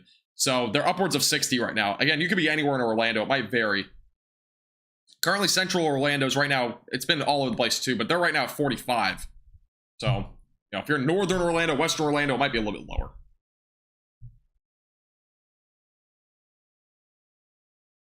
Longest we went without power is 3 weeks. That is crazy, man. It's crazy. Those that are in chat, I'll ask you guys another question. How long have you guys been without power? Like, what's your longest time frame? You can do days, weeks, months, or you can even put 0 if you've never actually had power out, which would be shocking to me. This can include weather events, and it can include like actual non-weather events. It doesn't have to be a weather event, but yes, it has passed Tampa. Tampa's going to be starting to dry out here pretty soon. There's still a low chance for storm surge, but other than that, it's going to be clearing out there. It looks like here, but again, I'd wait to go back at least until tomorrow night. Make sure you're waiting, obviously. 10 days, 3 days, 2 weeks, about a week, 2 weeks, 3 months, 3 months without power. What would cause you to have no power for 3 months? Would that be like a 3-month camping trip, or was that like actually like 3 months without power? 4 days from the Dallas freeze of 2021. Were you following North Texas at the time that happened? I'm just curious. North Texas Weather Center. I did a lot of coverage on that. I did a lot of coverage on those winter events that happened in North Texas. 4 days, 4 hours. Okay, 4 hours. There you go. 18 hours, 7 days. 13 days after a tornado. Wow.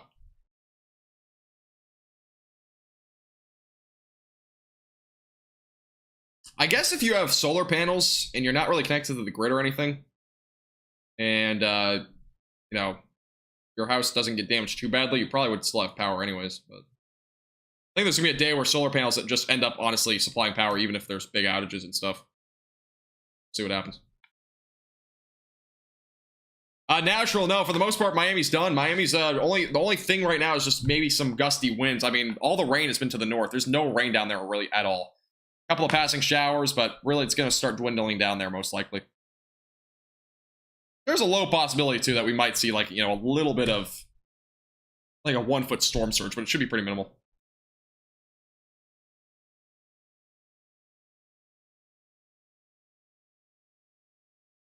Yeah, if you guys don't already know, I actually have a page called North Texas Weather Center. That was the original page to all of this, by the way. My YouTube channel didn't change to max velocity until literally this past June when I started doing nationwide coverage. So if you want to check out North Texas Weather Center, if you still live there, again, the link's in the description. I do it on Facebook and Instagram now, but yeah, I've been doing that for a while. Obviously, now my YouTube has grown so fast, though it's crazy. I'm almost up to 22,000 subscribers now. You know, Facebook, I've gotten 34 or 35,000 followers in the past 2.5, 3 years. So that's been going for a while. I've been doing it again. North Texas weather is where it all started for me. Yeah, this week I haven't done much coverage for North Texas because it's, one, been dry, and two, I've been putting all my attention on Hurricane Ian more than anything. Lakeland will still see effects here over the next 12 hours or so.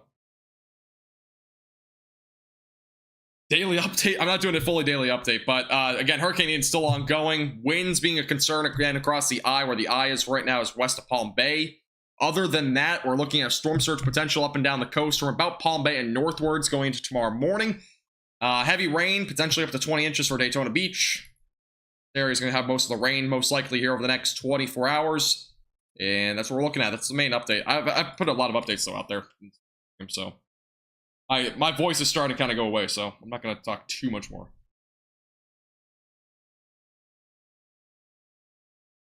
Jacksonville storm surge, Heidi, is going to be between about, I believe, 4 to 6 feet. If not, it's like 3 to 5. It's somewhere in that range. Actually, let me double check for you. Go over to this. Let's go over to this. 4 to 6. I was right. So yeah, 4 to 6 feet along the east coast. That would be from Brunswick, Georgia, back through the Flagler-Volusia County line. Here's actually the latest update, so it just came out. But there you go. This is the forecasted storm surge at this point in terms of the peak over the next about pretty much 24 hours, basically next 24 hours on the west coast, and then the east coast is going to be for the next few days. Yeah, that's what we're looking at in terms of storm surge.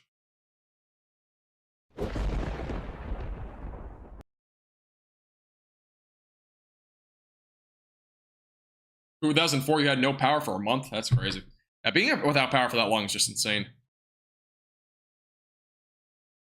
Oh, that's cool, Sarah. That's cool. Hey, thanks, too. I appreciate it. Thank you. I'm surprised I'm still live. I'm not gonna lie. I wasn't actually planning on being live until 2 tonight, but... As always, again, I appreciate the new members tonight, as well as the super chats, and anybody watching right now that's subscribed, anything like that. I really do appreciate it. It goes a long way. Really appreciate it. We've gained like 600 subscribers tonight, so or at least more. Actually, man, I don't even know what sub cart we even started with today. To be honest, I think we've gone up like 1,000 subscribers today. Yeah, we've gained 1,100 subscribers in the last like 4 hours. Holy moly, crazy. No problem, Heidi. No problem at all. Yeah, unfortunately, St. John's River is going to be a problem spot for flooding and whatnot. But yeah, St. John's is probably going to have some pretty big issues. Maybe some pretty big... It'll get past flood stage, most likely. So, crypto overnight tonight into tomorrow morning is going to be the worst for Daytona Beach. Tomorrow morning, especially, winds are expected to pick up more, and rain is going to be there's probably going to be some flooding there as well.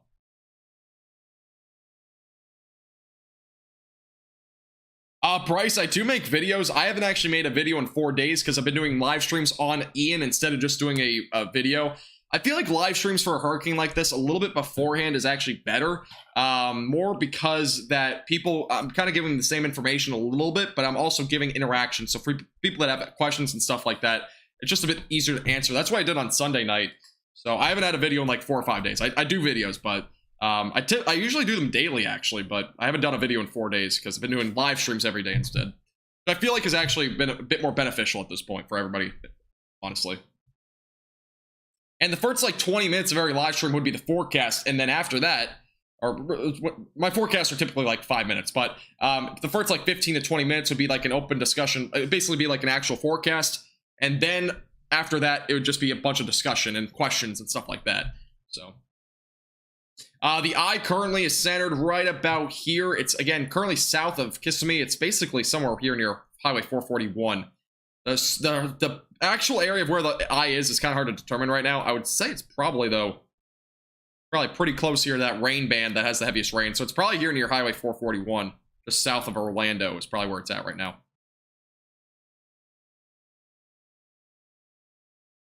Thanks, Stu. I appreciate it a lot. Thank you. Appreciate you subscribing.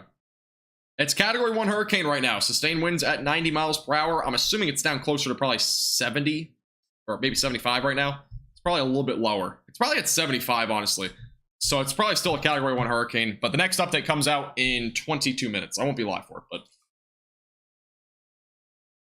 but Bryce, I'm pretty interactive on Discord. I'm on there quite a bit. I don't answer everything, but I'm on there quite a bit. I am not sure, good. I'm not sure at all. I don't know a whole lot about the West Coast right now. All I know is that there's been a lot of damage, at least down south of Sarasota. Sarasota and south, there's been a lot of power outages, a lot of storm surge things and whatnot. So it's been pretty bad down there. It's been catastrophic, but hope that's not too crazy anymore. Starting to wind down, obviously. The rain, if you look at the live radar right now, this is pausing at the live radar. The rain is officially, for the most part, tapered off down here. The only concern now is just storm surge, because it's still going to be ongoing here for the next 12 hours, potentially. As we get closer to the next high tide, there will still be storm surge out there, so it's going to be lasting there for a little while. But other than that, again, most of the rain's off in central or northern Florida now. Southern Florida is pretty much clear from rain as well now, so seems like the rain is at least starting to taper down, but the winds are going to continue. Regardless, a big misconception is that when we have an eye of the storm here and there's like no rain anywhere south, you might think there's no wind. There's definitely wind. I mean, we've been seeing, again, Okeechobee County has hardly had a drop of rain so far. Literally, this county has had like no rain at all from this eye that's just off to the north, and the entire county is nearly without power now. Okeechobee County nearly is without power in the entire county. It's kind of crazy to think. Okeechobee County has 22,000 people being tracked and 17,000 are without power. So it's like it's about 75-80%. St. Lucie County, on the other hand, though, is like, again, just east of there, which they've seen some tropical storm force winds there, and they are currently around 15% without power. Indian River County, just off here to the north, is currently about 20% without power. And Brevard County now is now 10% without power here on the East Coast. Volusia County off to the northeast is now 43,000 without power. That's about 15%. This area has had that basically for the last like few hours anyways. Seminole County, northeast of Orange County, which is near, again, this is Seminole County. It's a small county. It's pretty populated, but that's Winter Springs area. They're about 20% without power. So, yeah, there's been a lot of power outages. And obviously, Southwest Florida, almost 100% of these people are without power here. So, almost 100%. That's like Sarasota, Cape Coral. That's like Lee County, DeSoto County, that sort of thing. So there's been a lot of power outages.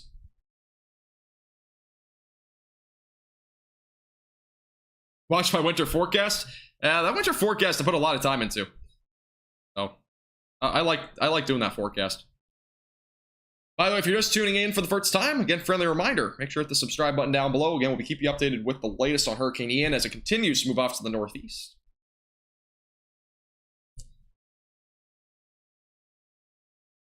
That winter forecast, honestly, winter forecast, I feel like even on really any winter forecast, I feel like they're really never that accurate, but I think it's kind of just something fun to look forward to, I guess, if you're into the winter scheme. Like winter. You like the winter cold, the winter weather, all that sort of stuff. At least something to look at. But, I mean, people do it all the time. People always do winter forecasts. Are they ever actually right or even close to right? I mean, that's kind of to be determined, but... Winter forecast for Florida. Florida had a serious cold blast in February or January. Yeah, in late January, there was a huge cold blast this past year, or this year, actually. It was so cold down here. I was in Florida. I was in literally bundles of coats, mittens, hats, and it was like 30 degrees out. It was brutal.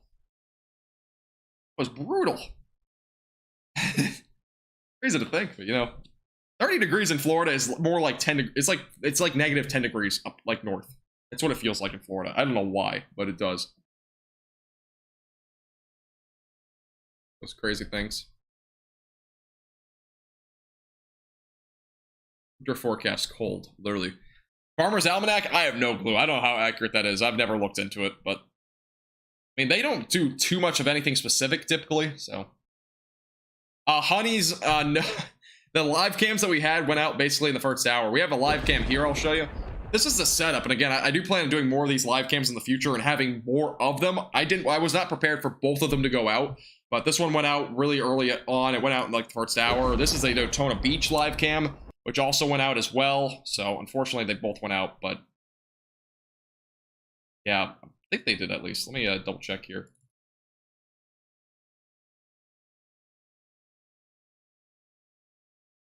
Okay, so yeah, they're both out for sure. Yeah, never mind.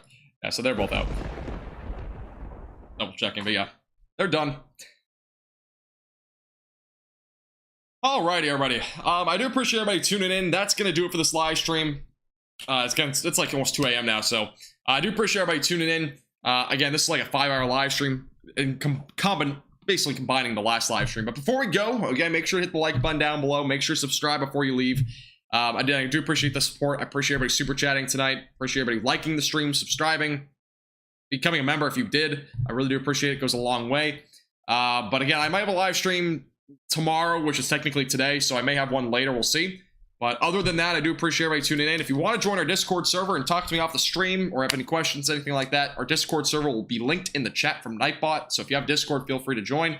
Also, you can check out my Twitter. We have a lot of damage photos, a lot of damage stuff on Twitter. So if you're curious on what happened in Florida today and a lot of the damage and whatnot, that's going to be on my Twitter page. That's also in the chat right now if you want to click that link and check that out. Other than that, I do appreciate everybody tuning in. Again, stay safe if you're in the storms tonight. Any of these storms, any of the rain, all that sort of stuff. Just make sure you stay safe tonight. And how you doing, Miss K? Welcome back. But I do appreciate everybody tuning in. Have a great, safe rest of your night. And again, we will see you all again soon. And again, I appreciate everybody tuning in tonight. We had a record of 2,500 concurrent viewers on the first stream that we had. So I do appreciate that a lot. All right. Have a great night, everybody. And we will see you all again soon. I am exhausted. I appreciate everybody tuning in. We'll see you guys all again soon.